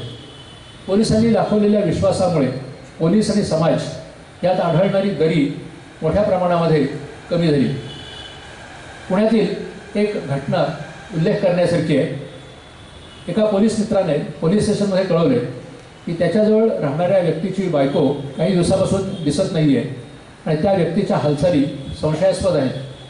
त्यानंतर पोलिसांनी त्या व्यक्तीला बोलावून चौकशी केली तेव्हा कळले की ती व्यक्ती एका चालकाला बरोबर घेऊन अक्कलकोट येथे गेली होती. परत येताना बायकोला मारून जाळून रस्त्याच्या कडेला तिचं प्रेत पुरले होते. पोलीस तपासात सर्व गोष्टी निष्पन्न झाल्या आणि ती व्यक्ती आणि चालक यांना खुनाच्या आरोपामध्ये अटक करण्यात आली. पोलीस मित्राने कळवले नसते तर सदर गुन्ह्याची कधीच वाच्यता झाली नसती. पोलीस मित्र योजना ही पूर्णपणे वरिष्ठ पोलीस अधिकाऱ्यांच्या मर्जीवर अवलंबून आहे. वरिष्ठ पोलीस अधिकाऱ्यांनी सदर योजनेस अनुकूलता दाखवली नाही तर लोकांची कितीही इच्छा असली तरी ती योजना राबवली जाऊ शकत नाही. ही योजना राबवण्यासाठी कोणत्याही कायद्यांमध्ये बदल करण्याची आवश्यकता नाही. तसेच त्यासाठी सरकारी तिजोरीतून आर्थिक मदतीचीही आवश्यकता नाही. राजस्थान, गुजरात, रेल्वे पोलीस आणि अनेक इतर राज्य ही योजना राबवत आहेत. राज्य सरकारने ठरवल्यास ही योजना प्रभावीपणे राबवणे शक्य आहे. पोलीस आणि जनता यामध्ये सामंजस्य निर्माण करण्यासाठी यापेक्षा अधिक उत्तम उपाय सापडणार नाही. पोलीस अधिकाऱ्यांनी त्यांचा दृष्टिकोन बदलल्यास आणि त्याप्रमाणे पोलिसांना प्रशिक्षण दिल्यास पोलीस मित्र योजना यशस्वी होऊ शकते. पोलीस स्टेशनमधील अधिकारी आणि जनतेमधील अनेक जण पुढे येण्यास उत्सुक आहेत, परंतु पोलीस अधिकारी हे आव्हान स्वीकारण्यास तयार आहेत का, हा खरा प्रश्न आहे. राज्यातील कायदा आणि सुव्यवस्थेचा आढावा घेऊन येणाऱ्या पुढील काळात महाराष्ट्रासमोरील आव्हानांना तोंड देण्यासाठी कोणत्या सुधारणा बदल करणे आवश्यक आहे याचाही विचार करण्याची आवश्यकता आहे.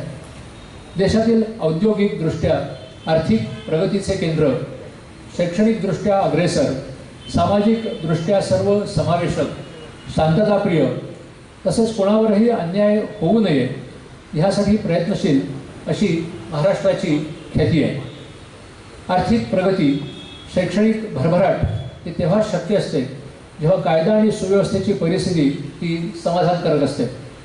धार्मिक, जातीय, भाषानिहाय, प्रांतनिहाय भेद स्वखुशीने दुर्लक्षित करून मराठी जनतेने सर्वांशी समतेने वागून आपल्याबरोबरच इतरांचीही प्रगती साधण्यास मदत केलेली आहे. याचे श्रेय सर्वप्रथम मराठी समंजसपणास देणे आवश्यक आहे. येणाऱ्या काळामध्ये महाराष्ट्रामध्ये फार मोठ्या प्रमाणावर अन्य प्रांतातील आणि अन्य देशातीलही व्यक्ती, उद्योग, व्यवसाय, शिक्षण संस्था अशा अनेक निमित्तांनी वाढत्या प्रमाणात येण्याची शक्यता आहे. त्याचबरोबर आर्थिक विषमता, चंगळवाद, मूल्यांचा ऱ्हास यामुळे गुन्हेगारी प्रवृत्तीचे लोकही वाढण्याची शक्यता आहे. पारंपरिक गुन्ह्यांच्या बरोबरच इंटरनेटचा वापर करून सायबर गुन्हे, आर्थिक फसवणूक, महिलांवरील अत्याचार, लहान मुलांचा गुन्हेगारीतील वाढता क्रम, वृद्धांकडे दुर्लक्ष, अपंगांच्या बाबतीत होणारे भेदभाव हेही प्रकार वाढत आहेत. न्यायालयात होणारा विलंब आणि त्यामुळे गुन्हेगार मोकळे राहून धाडसाने गुन्हे करण्याची प्रवृत्ती वाढताना दिसते.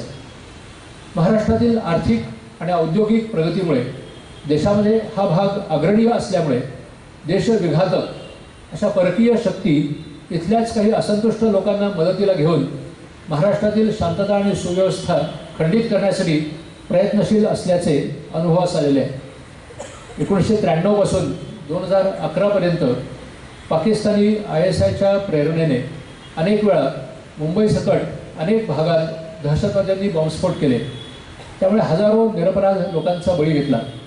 महाराष्ट्राच्या सीमेवर असलेल्या तेलंगणा, छत्तीसगड, ओरिसा या प्रांतांना लागून असलेल्या जंगलामध्ये तिथे राहणाऱ्या वनवासींना नक्षलवादाच्या नावाखाली सतत दहशतीखाली ठेवून तिथे कुठल्याही प्रकारची प्रगती होऊ द्यायची नाही असा या देशविघातक शक्तींचा मानस आहे. सिरिया आणि मध्यपूर्वेतील इतर भागातील मूलतत्ववादी महाराष्ट्रातील तरुण मुली यांना हाताशी धरून पोलिसांवर हल्ले करताना आढळून येतात. ह्या त्यांच्या दहशतवादी कारवायांमध्ये अंमली पदार्थांची तस्करी, गैरकायदेशीर शस्त्रांचा व्यापार, हवाला रॅकेट्स, भ्रष्टाचारी व्यक्ती ही त्यांची प्रमुख हत्यारं आहेत. विषम आणि अव्याहत आर्थिक प्रगतीकडे धावण्यामुळे घरातील युवक युवतींकडे पूर्ण दुर्लक्ष होत असल्यामुळे विधी संघर्षग्रस्त बालके आणि त्यांनी केलेले गंभीर गुन्हे यात दरवर्षी वाढ होती आहे. उच्च शिक्षित अशी मुलं मुली स्वखुशीने स्वतःला व्यसनांमध्ये लोटून स्वतःचं आणि देशाचं नुकसान करताना दिसतात. सदर परिस्थितीला सक्षमतेने तोंड देण्यासाठी भ्रष्टाचार मुक्त आणि खंबीर नेतृत्व पोलिसांकडून अपेक्षित आहे. पोलीस अधिकारी आणि कर्मचारी यांचे मनोधैर्य उंच राहण्यासाठी पोलीस अधिकाऱ्यांच्या नेमणुकांमध्ये राजकीय हस्तक्षेप होणार नाही यासाठी राजकीय नेतृत्वाने संयम बाळगणे आवश्यक आहे. त्याचबरोबर पोलीस अधिकारी आणि कर्मचारी यांच्यासाठी त्यांच्या अडीअडचणी निवारण करण्याची समर्थ यंत्रणा राहण्यासाठी वसती स्थाने, कार्यालयासाठी योग्य त्या सोयी पुरवणे ही शासनाची जबाबदारी आहे. पोलीस प्रशासनानेही तातडीने लोकाभिमुख होणे आवश्यक आहे. त्यासाठी प्रत्येक पोलीस अधिकारी आणि कर्मचारी लोकांच्या तक्रारींबाबत संवेदनशील राहील याची खात्री करण्याची जरूर आहे. पोलिसांकडे केलेल्या प्रत्येक तक्रारीची, विशेषतः महिलांनी केलेल्या तक्रारींची दखल घेऊन त्यामध्ये तातडीने कारवाई अपेक्षित आहे.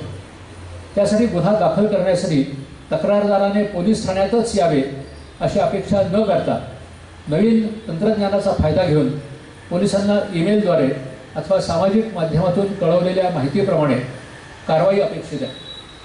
किंबहुना शहरामध्ये लावलेल्या CCTVच्या माध्यमातून अन्य कोणाच्या तक्रारीशिवाय पोलीस नियंत्रण कक्षाने गुन्हेगारांवर आपणहून कारवाई करणे अपेक्षित आहे. त्यासाठी आर्टिफिशियल इंटेलिजन्सची मदत आज उपलब्ध आहे. पोलीस या तंत्राचा फायदा करून घेतात का याकडे वरिष्ठ अधिकाऱ्यांनीही लक्ष देण्याची गरज आहे. गुन्हा घडल्यानंतर गुन्ह्याचा तपास करण्यासाठी तज्ज्ञ व्यक्तींचे मार्गदर्शन आवश्यक असते. त्यासाठी क्षेत्रीय स्तरावर तज्ज्ञ व्यक्तींची समिती ठेवून व्हिडिओ कॉलच्या मदतीने त्यांचे मार्गदर्शन घेणे जरुरीचे आहे. गुन्हे साबित होण्याचे प्रमाण हे 2008 साली 8% होते. ते आता जवळजवळ 55% वाढलेलं आहे. परंतु गंभीर गुन्ह्यामध्ये हे अजूनही 18% आहे.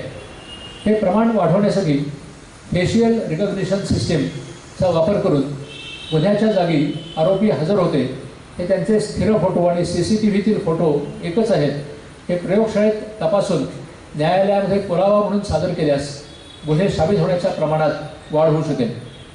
पोलिसांची गस्त घालायची पद्धत बदलून त्यात ड्रोनची मदत घेणे जरुरीचे आहे. गुन्हा घडल्यानंतर त्याचा तपास आणि प्रलंबित न्यायालयीन सुनावणीपेक्षा गुन्हे घडणारच नाहीत यासाठी जनप्रबोधनाकडे लक्ष देणे गरजेचे आहे. पोलीस प्रशासनाकडे उपलब्ध निधीतील 50% निधी हा गुन्हे घडू नयेत या उद्देशाने सामाजिक प्रबोधन करण्यासाठी वापरणे अपेक्षित आहे. त्यासाठी समाजातील विविध विषयातील तज्ज्ञ, इलेक्ट्रॉनिक, प्रिंट, समाज माध्यमं, रेडिओ यांची मदत घेऊन विविध स्तरांवर सातत्याने प्रबोधन करणे आणि बुद्धिभेद करणाऱ्या संदेशांचे निराकरण करणे आवश्यक आहे. जनतेमध्ये पोलिसांविषयी विश्वास वाढवण्यासाठी जनतेच्या तक्रारी त्या नवीन तांत्रिक पद्धतीने म्हणजेच ॲपच्या माध्यमातून घेणे हेही गरजेचे आहे. आधार कार्डाचा वापर करून ॲपमधून केलेली तक्रार ही ग्राह्य धरण्यात यावी आणि त्यावर तातडीने कारवाई व्हावी अशा प्रकारचे कायद्यातील बदल हे अपेक्षित आहेत.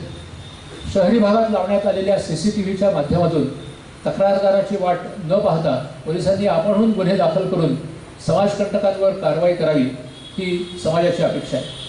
सार्वजनिक ठिकाणी होणारे सोनसाखळी खेचण्याचे प्रकार, मोबाईल चोरीचे गुन्हे, घरफोड्या, आर्थिक फसवणूक, सायबर गुन्हे, महिलांविरुद्धचे गुन्हे यामुळे जनता त्रस्त आहे.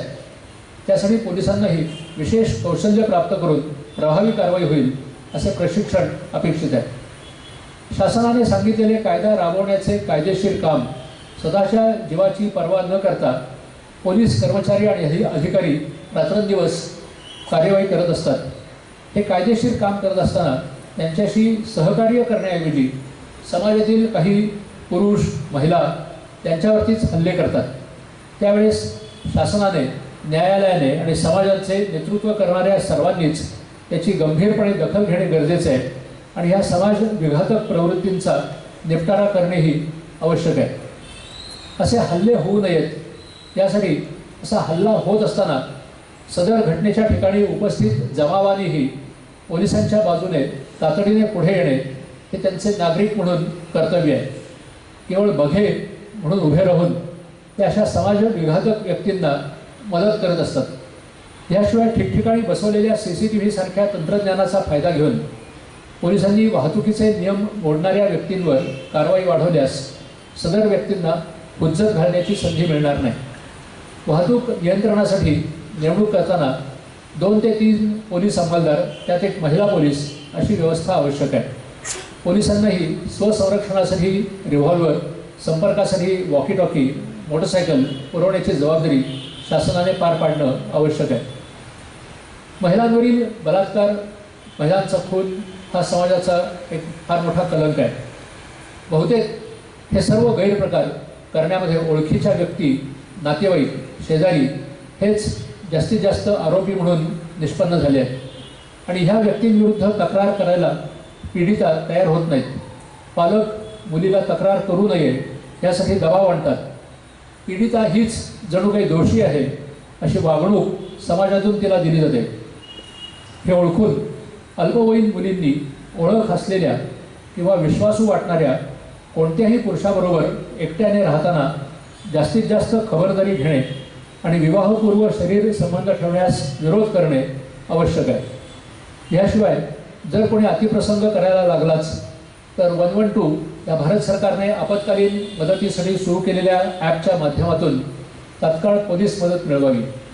त्यासाठी सायबर टोलमुक्त हेल्पलाईन 1930 वरती संपर्क करावा किंवा cybercrime.gov.in यावरती ईमेल करावी. त्यात आपले नाव न लिहिताही तक्रार करण्याची सुविधा उपलब्ध आहे. शासनाने बलात्काराच्या गुन्ह्यांमध्ये 2 महिन्यात दोषारोपपत्र पाठवणे आता बंधनकारक केलेले आहे आणि त्यासाठी फास्ट ट्रॅक कोर्ट्सची स्थापना करण्यात आलेली आहे. छेडछाडीच्या घटनांमध्ये पीडितेचा जबाब आणि अन्य पुरावा एकत्र करून पोलिसांनी 24 तासात दोषारोपपत्र पाठवणे बंधनकारक करणे आवश्यक आहे. वेळच्या वेळेलाच टवाळखोरांना न्यायालयातून शिक्षा झाल्यास बलात्कारासारखे पुढील गंभीर गुन्हे हे कमी होण्यास मदत होते. महिला पोलिसांनी आपल्या हद्दीतील महिला बचत गट सदस्या, महिलांसाठी काम करणाऱ्या स्वयंसेवी संस्था यांच्या मदतीने शाळा महाविद्यालयातील मुली यांच्यासाठी ठिकठिकाणी प्रत्यक्ष किंवा झूम सारख्या ॲपची मदत घेऊन जनजागृती करणे, महिलांमध्ये अल्पवयीन मुलींमध्ये पोलिसांबद्दल विश्वास निर्माण करणे आवश्यक आहे. अत्याचाराचे बळी असणाऱ्या पीडितांशी संवाद साधून त्यांना पोलीस स्टेशनमध्ये तक्रार करण्यास प्रोत्साहित करणे, न्यायालयात त्यांना खंबीर आधार देऊन सत्य सांगण्यास पाठिंबा देणे आवश्यक आहे. पोलिसांनीही महिला पोलीस मित्र ही संकल्पना राबवून ज्या ठिकाणी पोलीस उपलब्ध नाहीत त्या ठिकाणी महिला पोलीस मित्रांच्या मदतीने अल्पवयीन मुलींशी संवाद स्थापन करणे जरुरीचे आहे.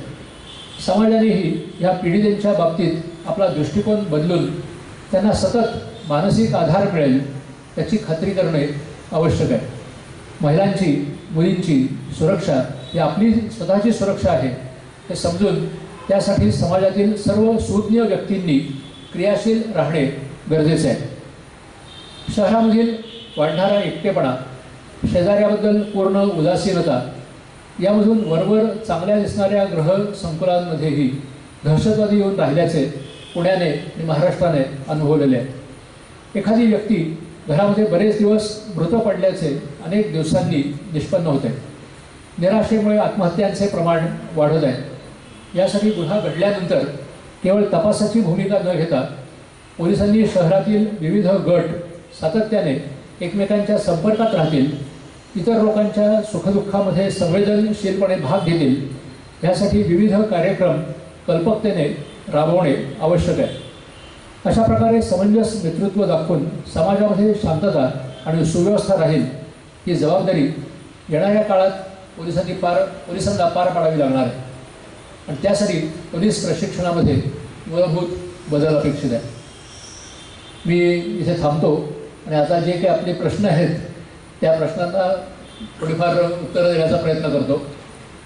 मला खात्री आहे की माझ्या थोड्याशा या सुरुवातीच्या भाषणामुळे आपल्या काही प्रश्नांना उत्तर मिळाली असतील, परंतु मला खात्री आहे की अजून अनेक प्रश्न अनुत्तरित असू शकतील, तर त्यांच्याकडे आता मी बोलतो.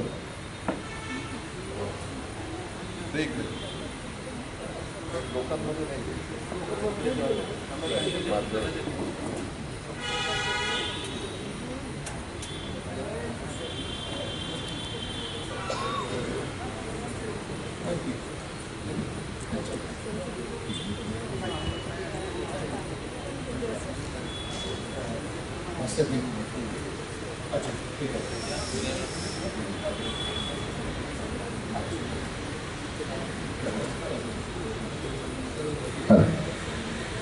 म्हणजे 1-2 चिठ्ठ्या इथे आले, पण काही लोकांनी मतं व्यक्त केले, ती मी वाचणार नाहीये. प्रश्न आहेत तेवढे मी नक्की वाचून दाखवतो. एक प्रश्न असा आहे की मला आता हा प्रश्न तसा आंतरराष्ट्रीय आणि इंटरनल याची सरमिसळ असलेला वाटतो आहे, पण तरी देखील मी वाचून दाखवतो की अंतर्गत सुरक्षा में हमारी इंटेलिजेंस नाकाम क्यों है। उदाहरणार्थ कारगिल, चीन द्वारा अतिक्रमण, पुलवामा, मुंबई बॉम्बस्फोट इत्यादि इत्यादि। इसमें राजनीति का हस्तक्षेप है या अन्य कोई कारण है, असा प्रश्न विचारला आहे। हे प्रश्न आंतरराष्ट्रीय आहेत आणि सर अंतर्गत सुरक्षेवरती बोलत होते, तरी देखील सर काय उत्तर देत आहेत आपण पाहू। हा महत्त्वाचा प्रश्न आहे। मग कारगिल असो किंवा मुंबई बॉम्बस्फोट असो, हा जो प्रश्न आपल्याला पडलेला आहे हाच प्रश्न त्याची उकल करण्यासाठी म्हणून शासनाने कमिशन्स नेमलेली होती, ही आपल्याला कल्पना आहे।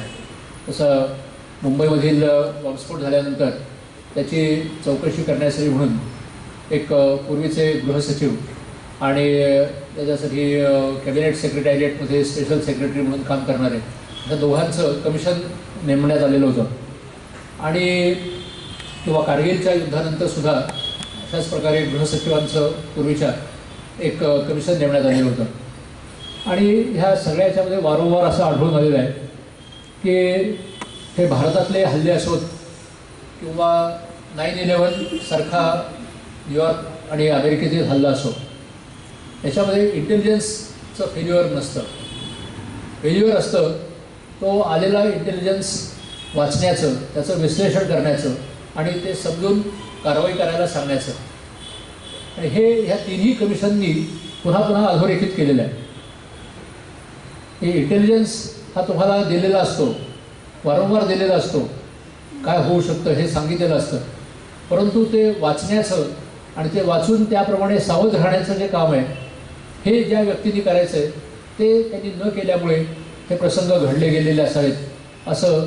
मग ते कारगिल असो, मुंबई असो किंवा न्यूयॉर्क असो, या सर्व ठिकाणी अगदी आता सध्याचा रिसेंट जो आपण म्हणतो की गाझा किंवा इस्रायल आणि पॅलेस्टाईन यांच्यामधला जो प्रकार झाला 7 ऑक्टोबरच्या दिवशी, असं म्हणतात की 7 ऑक्टोबरला जो काही इन्सिडेंट घडला त्याच्या कित्येक दिवस आधी इस्रायलच्या लोकांना किंवा वरच्या वरिष्ठ अधिकाऱ्यांना त्यासंबंधीची पूर्ण कल्पना मिळेल अशा प्रकारचा इंटेलिजन्स उपलब्ध होता। परंतु तरीही ओव्हर कॉन्फिडंट किंवा असं काही होणारच नाही अशा प्रकारची ही जी दुर्लक्ष करण्याची जी प्रवृत्ती आहे त्याच्यामधून हे पुढचे भयंकर असे प्रकार झालेले आहेत असं वारंवार अधोरेखित होतं। धन्यवाद सर। पुढचा प्रश्न असा आहे की समान नागरी कायदा आणि अंतर्गत सुरक्षा यांचा परस्पर संबंध आहे का, आणि असल्यास तो काय आहे, त्याबद्दल मार्गदर्शन करावं। असं आहे की सगळ्याच कायद्यांचा आणखीन सुरक्षेचं डायरेक्ट संबंध हा असतोच। त्यामुळे कुठल्या एका अमक्या कायद्याचा सुरक्षेशी किंवा अंतर्गत सुरक्षेशी संबंध नाही असं आपण नक्कीच म्हणू शकणार नाही। कारण भेदभाव होऊ नये हेही घटनेनेच सांगितलेलं आहे आणि त्या भेदभावामुळे होणारे अनेक जे प्रकार होतात त्यामधून होणारे वेगवेगळे विद्वेष किंवा वेगवेगळ्या समस्या ज्या निर्माण होतात त्या कमी करण्यासाठी हा कायदा अपेक्षित आहे असंही लोकांचं आग्रहपूर्वक मत आहे। आणि तो केल्यामुळे काही फार मोठा कायदा सुव्यवस्थेचा प्रश्न निर्माण होईल असं काही वाटायचं कारण नाही आहे। काही थोडाफार काही लोक त्याला विरोध जरूर करतील, परंतु मला खात्री आहे की जे राजकीय नेतृत्व आहे ते नक्कीच यासंबंधीचं धाडसाचं पाऊल उचलतील आणि लवकरात लवकर कारवाई करतील। धन्यवाद सर। पुढचा प्रश्न असा आहे की पोलीस खात्यावरील राजकीय नेत्यांचा दबाव हा कायम नेहमीच असतो, तर त्याच्यामध्ये काही बदल होणं अपेक्षित किंवा त्याला कसं तोंड देणं किंवा त्याच्यातलं सामंजस्य कसं असावं असं आपलं मत आहे। काय आहे की राजकीय पुढारी आणि पोलीस हे असे दोन वेगवेगळे गट आपण एक सामान्य नागरिक म्हणून समजत असतो, परंतु जेवढ्या आपण वरच्या थरावरती जाऊ जेव्हा बघतो तेव्हा शासन म्हणून तिथे काही भेद नसतो। तिथे राजकीय नेतृत्व असेल, प्रशासन नेतृत्व असेल, पोलीस त्यांचे कोणी आध्वर्य असतील, हे सगळे एकत्र बसूनच निर्णय घेत असतात। त्यामुळे त्यांच्यात तिथे भेद नसतो। भेद असतो कुठे, तर जिथे खालच्या पातळीवरती काही ह्याला अटक करा, त्याला अटक करू नका वगैरे, याच्यावरती गुन्हे नोंदवा, खोटे गुन्हे नोंदवा, हे सांगण्याचा जो काही प्रकार असतो त्या ठिकाणी भेदभाव असू शकतो आणि त्याला खंबीर उत्तर देणं हे पोलिसांनी कुठल्याही परिणामांची काळजी न करता जर चोखपणे केलं कुठल्याही पोलीस अधिकाऱ्यांवरती त्यामुळे विशेष काही ॲडव्हर्स अशा प्रकारचा काही परिणाम झाला असं दिसत नाही. त्यामुळे मी अगदी आता खालच्या पातळीपासून सांगतो, मी ज्याला SDPO म्हणतात, ASP म्हणतात, ते ASPपासून ते DGPपर्यंत काम केलं. परंतु तिथे कुठेही तुम्ही एखादं कुठल्या राजकीय पुढाऱ्यांनी सांगितलेलं काम केलं नाही आहे म्हणून तुमच्यावरती काही त्याचा वाईट परिणाम होतो आहे किंवा काही भानगड होती असं काही होत नाही. तुम्ही त्यांना स्पष्ट सांगू शकता की कायदा हा असा आहे, त्याप्रमाणे कायद्याप्रमाणे ही कारवाई होईल. मला अगदी आठवत आहे, मी रायगडमध्ये कामाला होतो आणि त्या ठिकाणी कर्जतला त्यावेळेचे जे आमदार होते सुर्वे म्हणून, आता नाही आहेत ते, त्यांनी काही लोकांच्या बाबतीत अशा प्रकारची मला सूचना केली, आग्रह केला. मी त्यांना स्पष्टपणे सांगितलं की हे माझ्याकडनं होणार नाही. एवढंच नाही तर त्यावेळेचं आता सांगायला हरकत नाही की त्यावेळेचे मुख्यमंत्री स्वर्गीय वसंतदादा पाटील त्यांनी एकदा मला फोन केला आणि त्यांनी सांगितलं की खोपोलीला त्यांच्या मुलाची एक तिथे पेपर अँड पल्पची युनिट होतं, तर त्या ठिकाणचे काही कामगार हे त्या मालकांच्या विरुद्ध काय प्रोटेस्ट करतायत, त्यांना काही काम करू देत नाही आहेत वगैरे. तर ते म्हणले की तुम्ही त्या कामगार नेत्यांच्या विरुद्ध त्यावेळेला नॅशनल सिक्युरिटी ॲक्ट म्हणून होता NSA, तर त्या NSA प्रमाणे कारवाई करा. मी त्यांना फोनवरतीच सांगितलं की दादा NSA हा जो आहे हा राष्ट्रविघातक अशा ज्या व्यक्ती असतात त्यांच्या विरुद्ध वापरण्यात येणारा कायदा आहे. आपण जे सांगताय ते कामगार आणखी मालक यांच्यामधला काही त्यांच्या मागण्यांसाठी असलेला हा झगडा आहे आणि त्याचं निराकरण हे लेबर कमिशनर करत असतो. तुम्हाला पाहिजे असेल तर मी लेबर कमिशनरला बोलवून घेतो आणि त्यांचा काय झगडा असेल तो निस्तरायला मदत करतो, परंतु याच्यामध्ये कुठल्याही प्रकारे NSAचा वापर होणार नाही. त्यांनी शांतपणे सांगितलं ठीक आहे, मग तसंच करा. हे तुम्ही किती स्पष्टपणे सांगताय हे तुमच्यावरती. तर अनेक पोलीस अधिकारी हे सांगतात येईल, करतात येईल आणि त्यामुळे त्यांना कुठल्याही फार गंभीर परिणामांना दोन द्यावं लागतं असं वाटत नाही. किंवा त्याच्यानंतर वसंतदादा पाटील यांनी कधी मला कुठल्याही प्रकारचं काही माझ्या विरुद्ध काही कारवाई केली वगैरे असं मला तरी आठवत नाही. उलट जेव्हा DGP काही कारवाई करत असेल त्या कारवाईला अगदी विधानमंडळामध्ये सुद्धा त्यांनी सपोर्टच केला. धन्यवाद सर. म्हणजे तुमच्या बोलण्याचा एक सूर असा दिसला की जिथे उपकृततेची भावना नसेल आणि आपण आपलं चोख काम करत असू तर कोणाचा दबाव स्वीकारण्याचा घेण्याचा आपल्यावरती प्रश्नच येत नाही. पुढचा प्रश्न असा आहे की पॅरोलवर सुटलेल्या कायद्यांबाबत जनतेला माहिती असावी का किंवा त्याबाबत काय करता येईल लोकांपर्यंत पोहोचण्यासाठी, कारण ते सहजतेने समाजात मिसळून जातात, कोणालाही काही कळत नाही. हा महत्त्वाचा प्रश्न आहे. किंबहुना आता हा जो आपण नुकतंच वाचलं की साकीब नाचान हा जो पडघा म्हणून तुम्ही सांगितलं त्या भागातला जो माणूस आहे, तर हा स्वतः 2003 सालच्या एका दहशतवादी कृत्यामध्ये सामील होता आणि त्याला शिक्षा झालेली होती. तो माणूस पॅरोलवर सुटल्यानंतर त्यांनी परत काही दहशतवादी कृत्य करण्यामध्ये हातभाग घेतला असं आत्ता तरी नजरेस आलेलं आहे. हे असं जर असेल तर दहशतवादी व्यक्तींना पॅरोलवरती सोडणं हे मी तर म्हणेन की मुळातच पूर्णपणे चुकीचं आहे आणि त्यासाठी जे संबंधित अधिकारी असतील किंवा शासकीय जे काही जबाबदार व्यक्ती असतील त्यांनी देखील त्याच्याबद्दल वारंवार विचार करायला पाहिजे आणि दहशतवादी व्यक्तींना पॅरोलवरती सुटका होणं बरोबर नाही.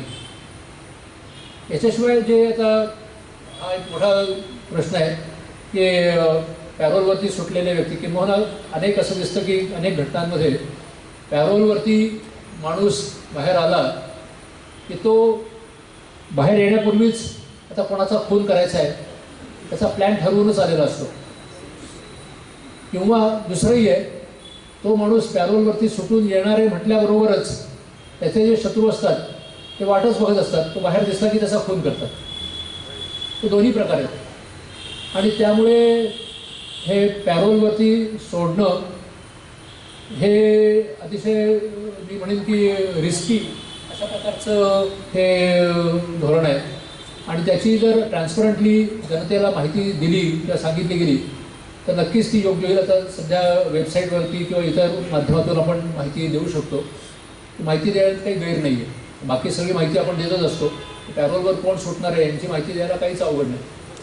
म्हणजे त्याचे फोटो सगळं टी व्हीवरती जाहीर व्हायला काहीच हरकत नाही, कारण ते आधीच गुन्हेगार म्हणून जाहीर शाबित झालेलं किंवा अर्धशाबित असतं काहीतरी असतं. टी व्हीवाले ते छापणार नाहीत किंवा दाखवणार नाहीत, त्यामुळे त्या टी व्हीवरती आपण जरी दिलं तरी ते किती लोक ॲक्सेप्ट करतील माहिती नाही, पण माहिती उपलब्ध करून द्यायला हरकत नाही. यानंतरचा प्रश्न असा आहे की आजही गावागावामध्ये दारूबंदीसाठी बायकांना मोर्चे काढावे लागतात, पण दारूबंदी केल्याने गुन्हेगारीमध्ये खरंच घट होते, काय होतं?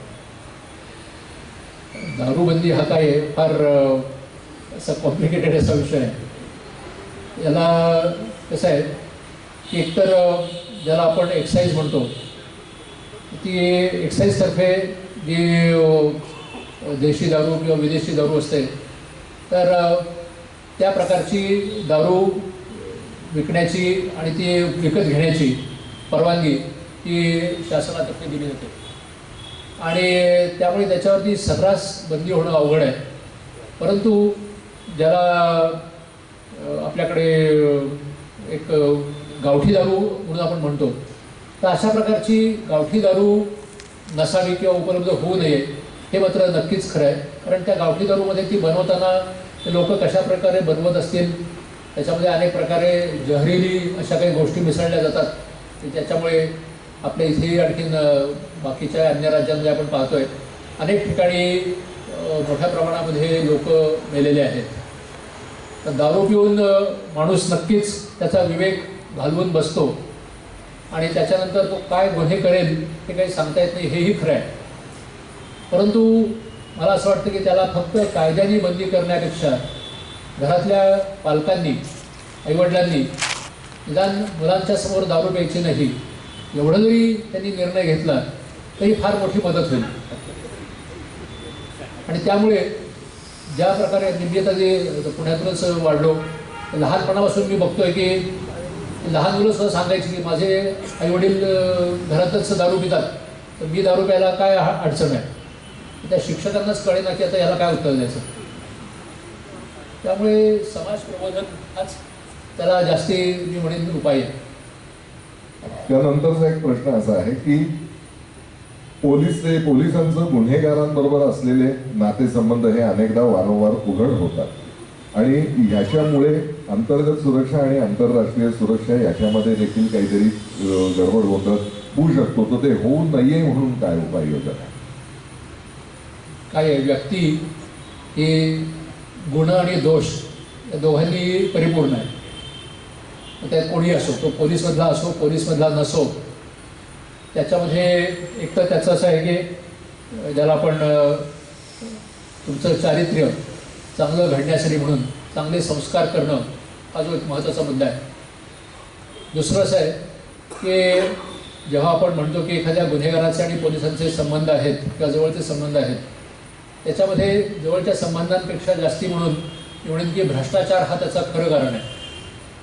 म्हणजे त्या गुन्हेगाराकडून त्या पोलिसांना काही पैशाच्या स्वरूपात किंवा इतर अनेक स्वरूपामध्ये काही गोष्टी मिळत असतील तर त्या नाकारण्याचं धाडस जर पोलिसांनी दाखवलं तर नक्कीच अशा गुन्हेगारांपासून ते स्वतःला वाचवू शकतात. आणि त्याचबरोबर समाजालाही मी विनंती करेन की तुम्हीही समाजातून पोलिसांना एखादा वेगळा असं कोणीतरी हा प्राणी आहे असं न समजता तुम्ही जास्तीत जास्त पोलिसांशी संपर्कात राहा. आज परिस्थिती अशी आहे की पोलीस स्टेशनमध्ये काम करणारे जे पोलीस अधिकारी किंवा कर्मचारी असतात त्यांना खरं सांगायचं तर गुन्हेगारांच्यापेक्षा सामान्य व्यक्ती फारच क्वचित त्यांच्याशी परिचयात किंवा त्यांच्या संपर्कात राहतात. आणि त्यामुळे ते वारंवार जर गुन्हेगारांच्याच बरोबर राहत असतील आणि गुन्हेगारांचं आणि त्यांचं काही साठवलोट आहे असं आपल्याला जर वाटत असेल तर त्यात काही आश्चर्य नाही. त्याला उपाय म्हणून मी असं म्हणेन की समाजानेही जसं तर मी म्हणलो पोलीस मित्र किंवा इतर अनेक योजनांच्या मार्फत पोलिसांशी आपण सतत संपर्क वाढवायला पाहिजे आणि आम्हीही पोलिसांच्या बरोबर आहोत हे वारंवार दाखवून द्यायला पाहिजे. मला वाटतं हे सर्वोत्कृष्ट आता उत्तर सरांनी किंवा सर्वोत्कृष्ट उपाय सुचवले. आपल्याला याला निश्चित दाद द्यायला पाहिजे की त्यांना जर 24 तास आपण गुन्हेगारांच्या सहवासात ठेवत असू आणि नंतर त्यांना दोष देत असू तर ते खरं नाही. आपणही तिथे जायला पाहिजे, त्यांना मदत केली पाहिजे. आणखीन एक प्रश्न असा आलेला आहे की गुन्हेगारी विरुद्धचं योगी मॉडेल सर्व राज्यांमध्ये वापरावं का?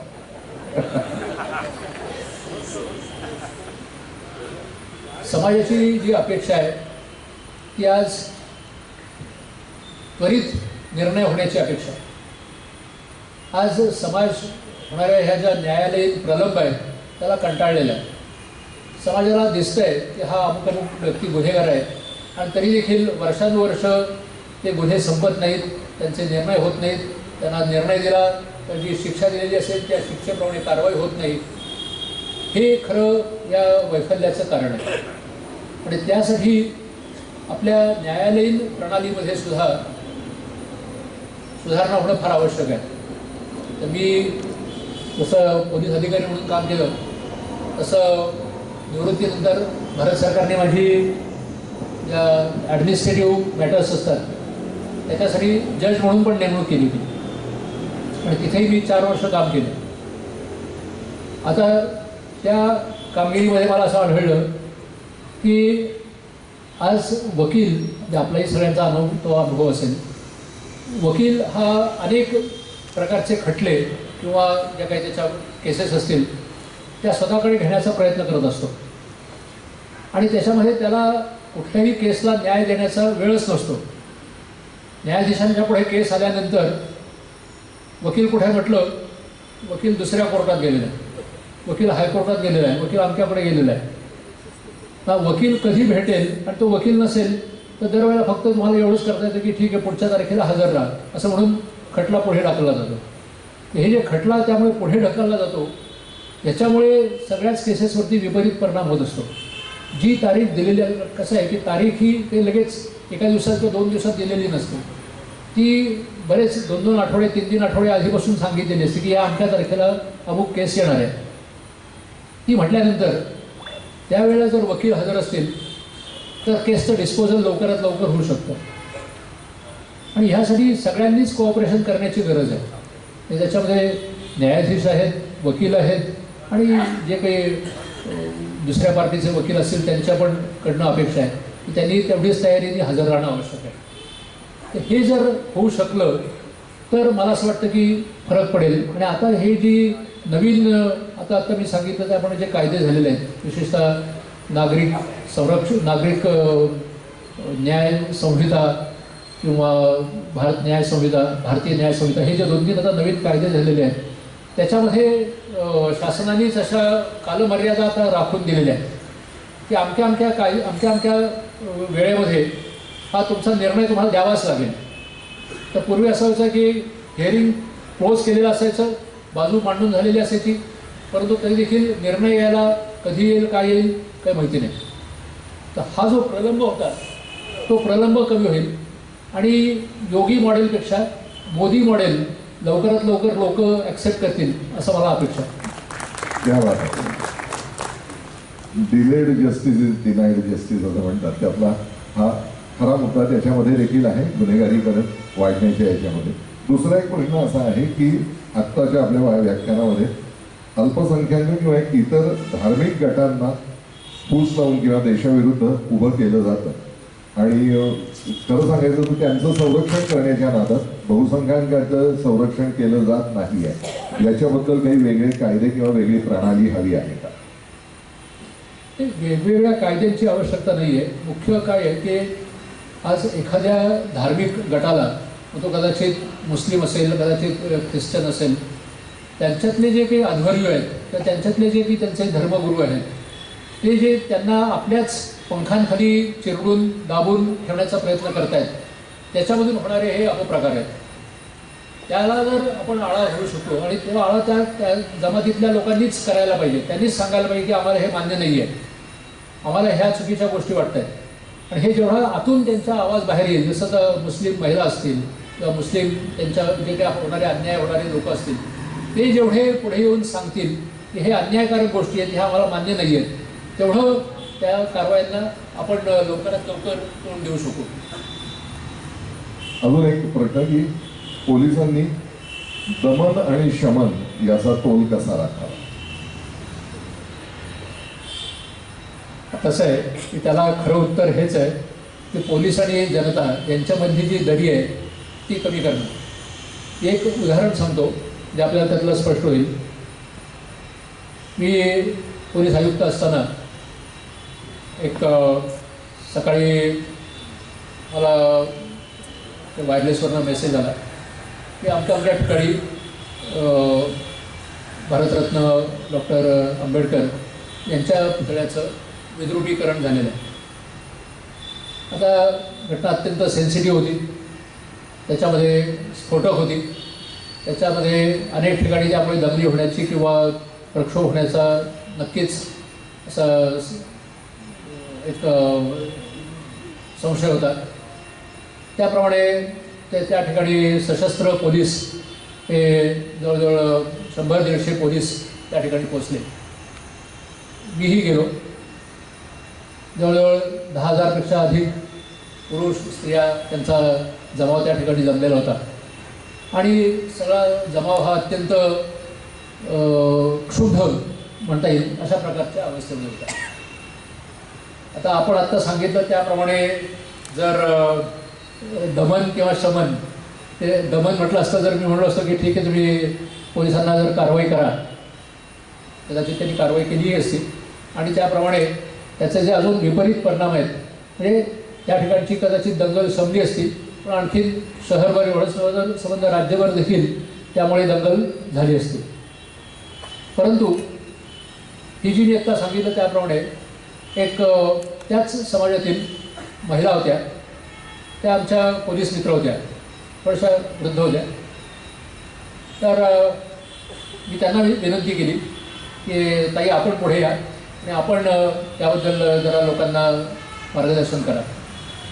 त्या पुढे आल्या आणि त्यांनी लोकांना सांगितलं की घटना नक्कीच दुर्दैवी आहे, त्याचा तपास पोलीस करत आहेत, जे कोणी अपराधी असतील त्यांच्यावरती कारवाई केली जाईल, तुम्ही आता या ठिकाणी थांबायची आवश्यकता नाही, तुम्ही ताबडतोब या ठिकाणाहून आपल्या आपल्या घरी जा. असं त्या पोलीस महिला मित्रांनी ठणकावून सगळ्यांना सांगितल्यामुळे तो सगळा जमाव 15 मिनिटांमध्ये त्या ठिकाणाहून निघून गेला. आणि जी परिस्थिती दमन किंवा शमन हे दोनच उपाय आहेत असं नाही, त्याच्यासाठी हा तिसरा उपाय आहे आणि तो म्हणजे जनतेचा विश्वास संपादन करणे. जेव्हा जनतेचा विश्वास संपादन करता आणि त्या जनतेतीलच लोक पुढे येऊन सांगतात की पोलीस नक्कीच निष्पक्षपातीपणे याच्यातली जी काही कारवाई असेल ती करतील, त्यावेळेला लोकांना विश्वास निर्माण होतो. आणि त्याप्रमाणे खरोखरच आम्ही नंतर तपास केला, जे कोणी काही त्याला जबाबदार अशा व्यक्ती होत्या त्यांना पकडण्यात आलं, त्यांच्यावरती खटला चालला, त्यांना शिक्षाही झाली. परंतु केवळ दमन किंवा शमन हा प्रकार न करता तुम्ही लोकांची मनं जिंकणं हे फार महत्त्वाचं आहे. समायोजन हे पण महत्वाचं. सर एक शेवटी जाता मला असं विचारायचं आहे की तुमच्या इंटेलिजन्स ब्युरोमध्ये तुम्ही काम करत होता, त्याच्याबरोबर काम केलेलं आहे. तुमच्या जीवनातला एखादा, कारण जसं युद्धस्य कथा रम्य असं म्हणलं जातं तसं पोलिसांच्या चातुर्य कथा या देखील तितक्याच रम्य असतात. एखादा तुमच्या जीवनातला किंवा तुमच्या समोर तुम्हाला जो ग्रहक वाटला असेल असा प्रसंग तुम्ही कसा काय निभावलात याबद्दलचा एखादा अनुभव सांगितला तर तो आम्हाला सगळ्यांना जास्त आवडेल. मी 2 घटना सांगतो. जरूर जरूर त्या बाबतीत एकावर एक फ्री. मी मुंबईला काम करत होतो आणि मुंबईला काम करत असताना मला दिल्लीच्या आमच्या वरिष्ठ अधिकाऱ्यांचा फोन आला की लडाखमध्ये तिथे बुद्ध आणि मुस्लिम या ज्या 2 प्रमुख जमाती आहेत तर त्यांच्यामध्ये मोठा संघर्ष चाललेला आहे आणि त्यासाठी आम्ही तुझी नेमणूक ही लेहला करतो. म्हटलं ठीक आहे, चांगली गोष्ट आहे, मी त्याप्रमाणे ताबडतोब त्या ठिकाणी पोचतो. त्या ठिकाणी मी हजर झालो. जे त्या ठिकाणी मुस्लिममध्ये जसं भारतात इतर ठिकाणी जसंच शिया सुन्नी असे मुसलमान होते, बुद्ध होते आणि त्या कम्युनिटीजमध्ये एकमेकांच्याबद्दल अत्यंत संशयाचं असं वातावरण होतं. परंतु थोड्याच दिवसामध्ये ते संशयाचं वातावरण आम्ही पूर्णपणे निवडू शकलो. एवढंच नव्हे तर मी गेल्यानंतर 1-2 महिन्यातच त्यावेळेचे गृहमंत्री होते बुटा सिंग म्हणून, आता नाही आहे, तर बुटा सिंग मुद्दाम त्या ठिकाणी आले आणि त्या दोन्ही कम्युनिटीजमध्ये शांतता करारावरती त्यांच्या समक्ष सह्या करण्यात आल्या आणि मोठ्या प्रमाणामध्ये शांतता निर्माण झाली. ज्यावेळेला माझी तिथून नंतर बदली झाली, दिल्लीला मी गेलो, तर त्यावेळेला तिथले जे लडाखी मुस्लिम असोसिएशन आहे त्याचे जे प्रमुख होते अकबर लडाखी म्हणून, त्यांनी त्यांच्या भाषणामध्ये सांगितलं की गेल्या 2 वर्षात दीक्षित इथे आल्यामुळे आमचा भारताच्या घटनेवरचा विश्वास दृढ झाला. क्या बात आहे, क्या बात आहे. मला वाटतं ह्याच्यापेक्षा अजून मोठी काही आपल्याला रिवॉर्ड किंवा कशाची अपेक्षा करायची गरज नाही. दुसरा एक प्रसंग आठवतो, तो सांगतो.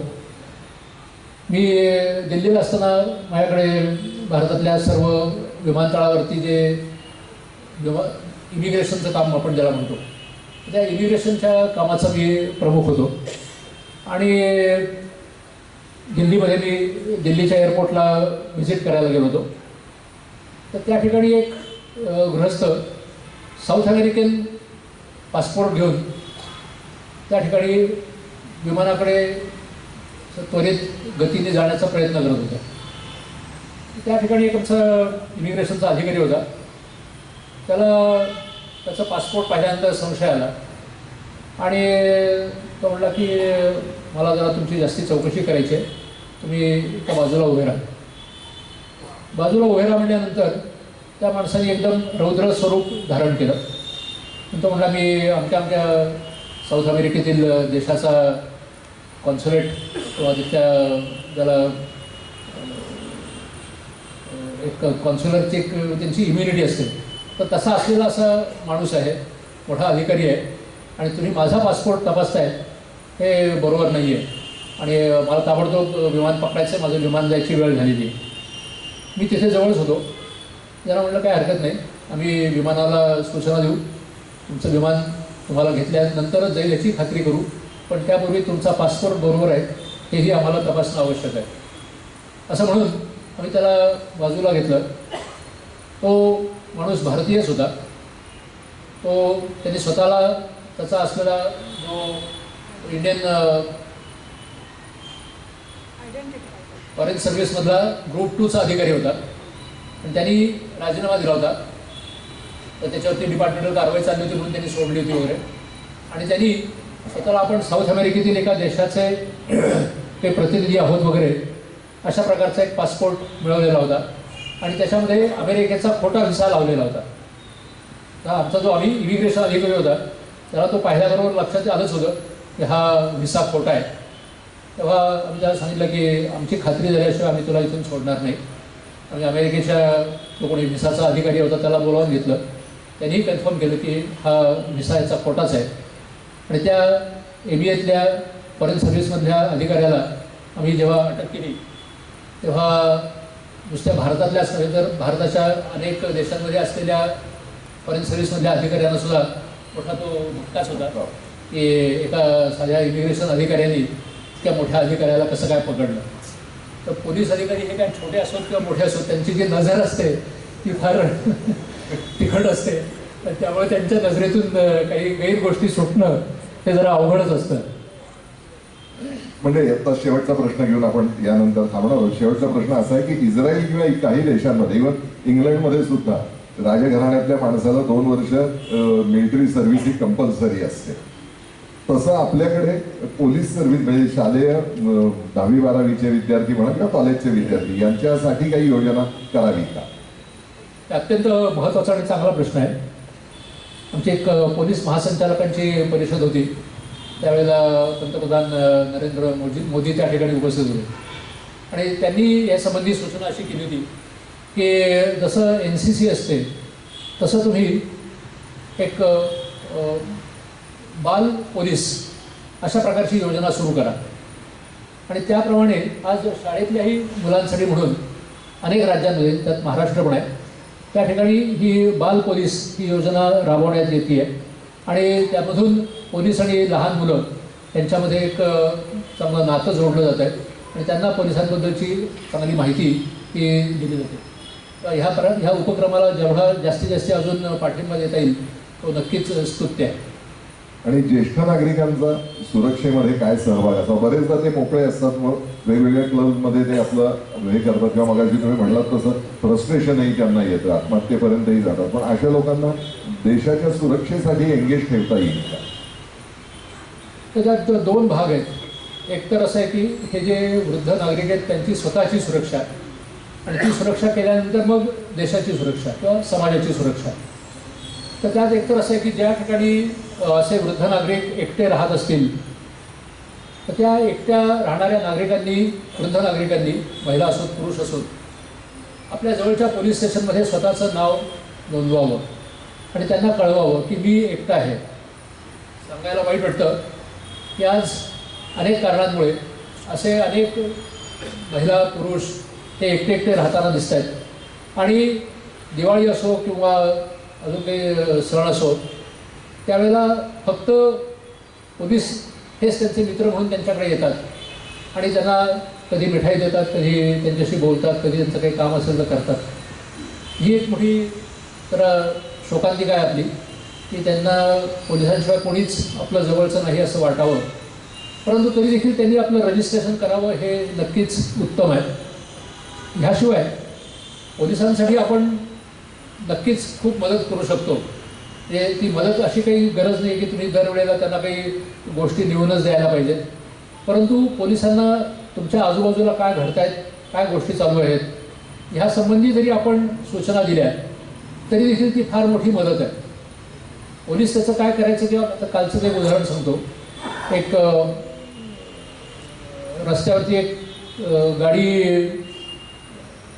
अबॅन्डन कंडिशनमध्ये उभी राहिलेली दिसत होती. म्हणून पोलिसांना फोन केला, त्यांना कळवलं की हा अशी गाडी दिसते बघा जरा त्याकडून. आता आपल्याला कल्पना आहे की गाडीचा नंबर दिला की ताबडतोब त्याचा मालक कोण आहे, त्याचं काय डिटेल्स आहे त्या सगळ्या लगेचच आपल्याला नवीन सॉफ्टवेअर्समुळे कळू शकतात. त्याप्रमाणे पोलिसांनी माहिती काढली. त्या माणसाला फोन केला, तो लातूरला होता. त्यांनी सांगितलं की एक माझा आमका मित्र आहे, त्याला ती गाडी दिलेली आहे, त्याच्याकडे सध्या गाडी आहे. त्याला फोन केला. त्याने सांगितलं की मी तिरुपतीला गेलो आहे, माझी गाडी बंद पडली होती म्हणून मी ती अमक्या ठिकाणी सोडली, उभी केलेली. आम्ही उद्याच्या उद्या ती गाडी तिथून हलवतो. पण हे काय आहे की आपल्या आजूबाजूला अशा प्रकारे दिसणाऱ्यामध्ये कदाचित बॉम्ब सदृश गोष्टी असतील, एखादी अबॅन्डन गाडी असेल, एखादी व्यक्ती कदाचित मृत असेल, कदाचित जखमी होऊन पडलेली असेल. त्याकडे कानाडोळा न करताना आपण जर ती माहिती तातडीने पोलिसांना पोचवली तर तीच आपली फार मोठी देशसेवा आहे असं मी म्हणतो.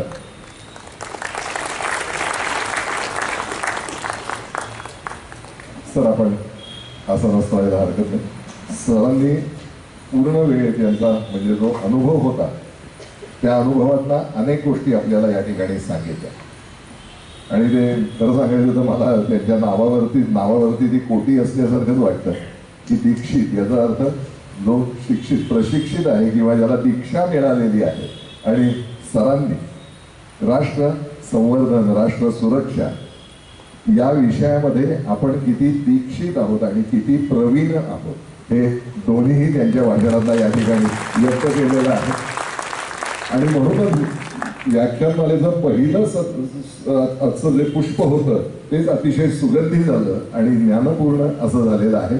माझ्या मते इथे पोलीस अधिकारी देखील एक आलेले आहेत, कोणी नाव त्यांचं क्षमा करा, त्यांचं नाव माहीत नाही आहे, पण तरी देखील हे सगळं आजचं जे व्याख्यान आहे ते त्यांच्या मार्फत खात्यापर्यंत किंवा त्यांच्या सहकाऱ्यांपर्यंत पोहोचेल आणि पुणे हे पूर्वी जितकं सुरक्षित होतं आणि आज पुन्हा इथे अतिरेकी देखील बेधडक राहत आहेत आणि असुरक्षित असं झालेलं आहे.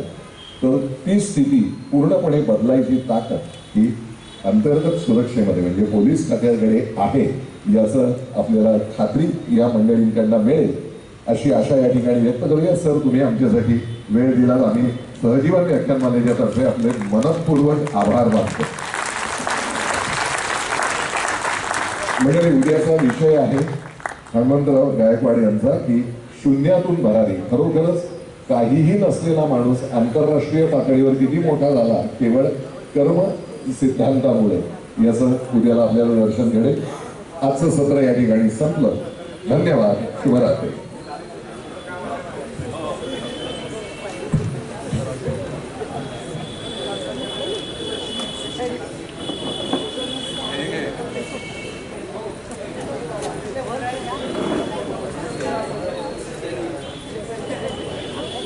जावंसं नाही वाटलं.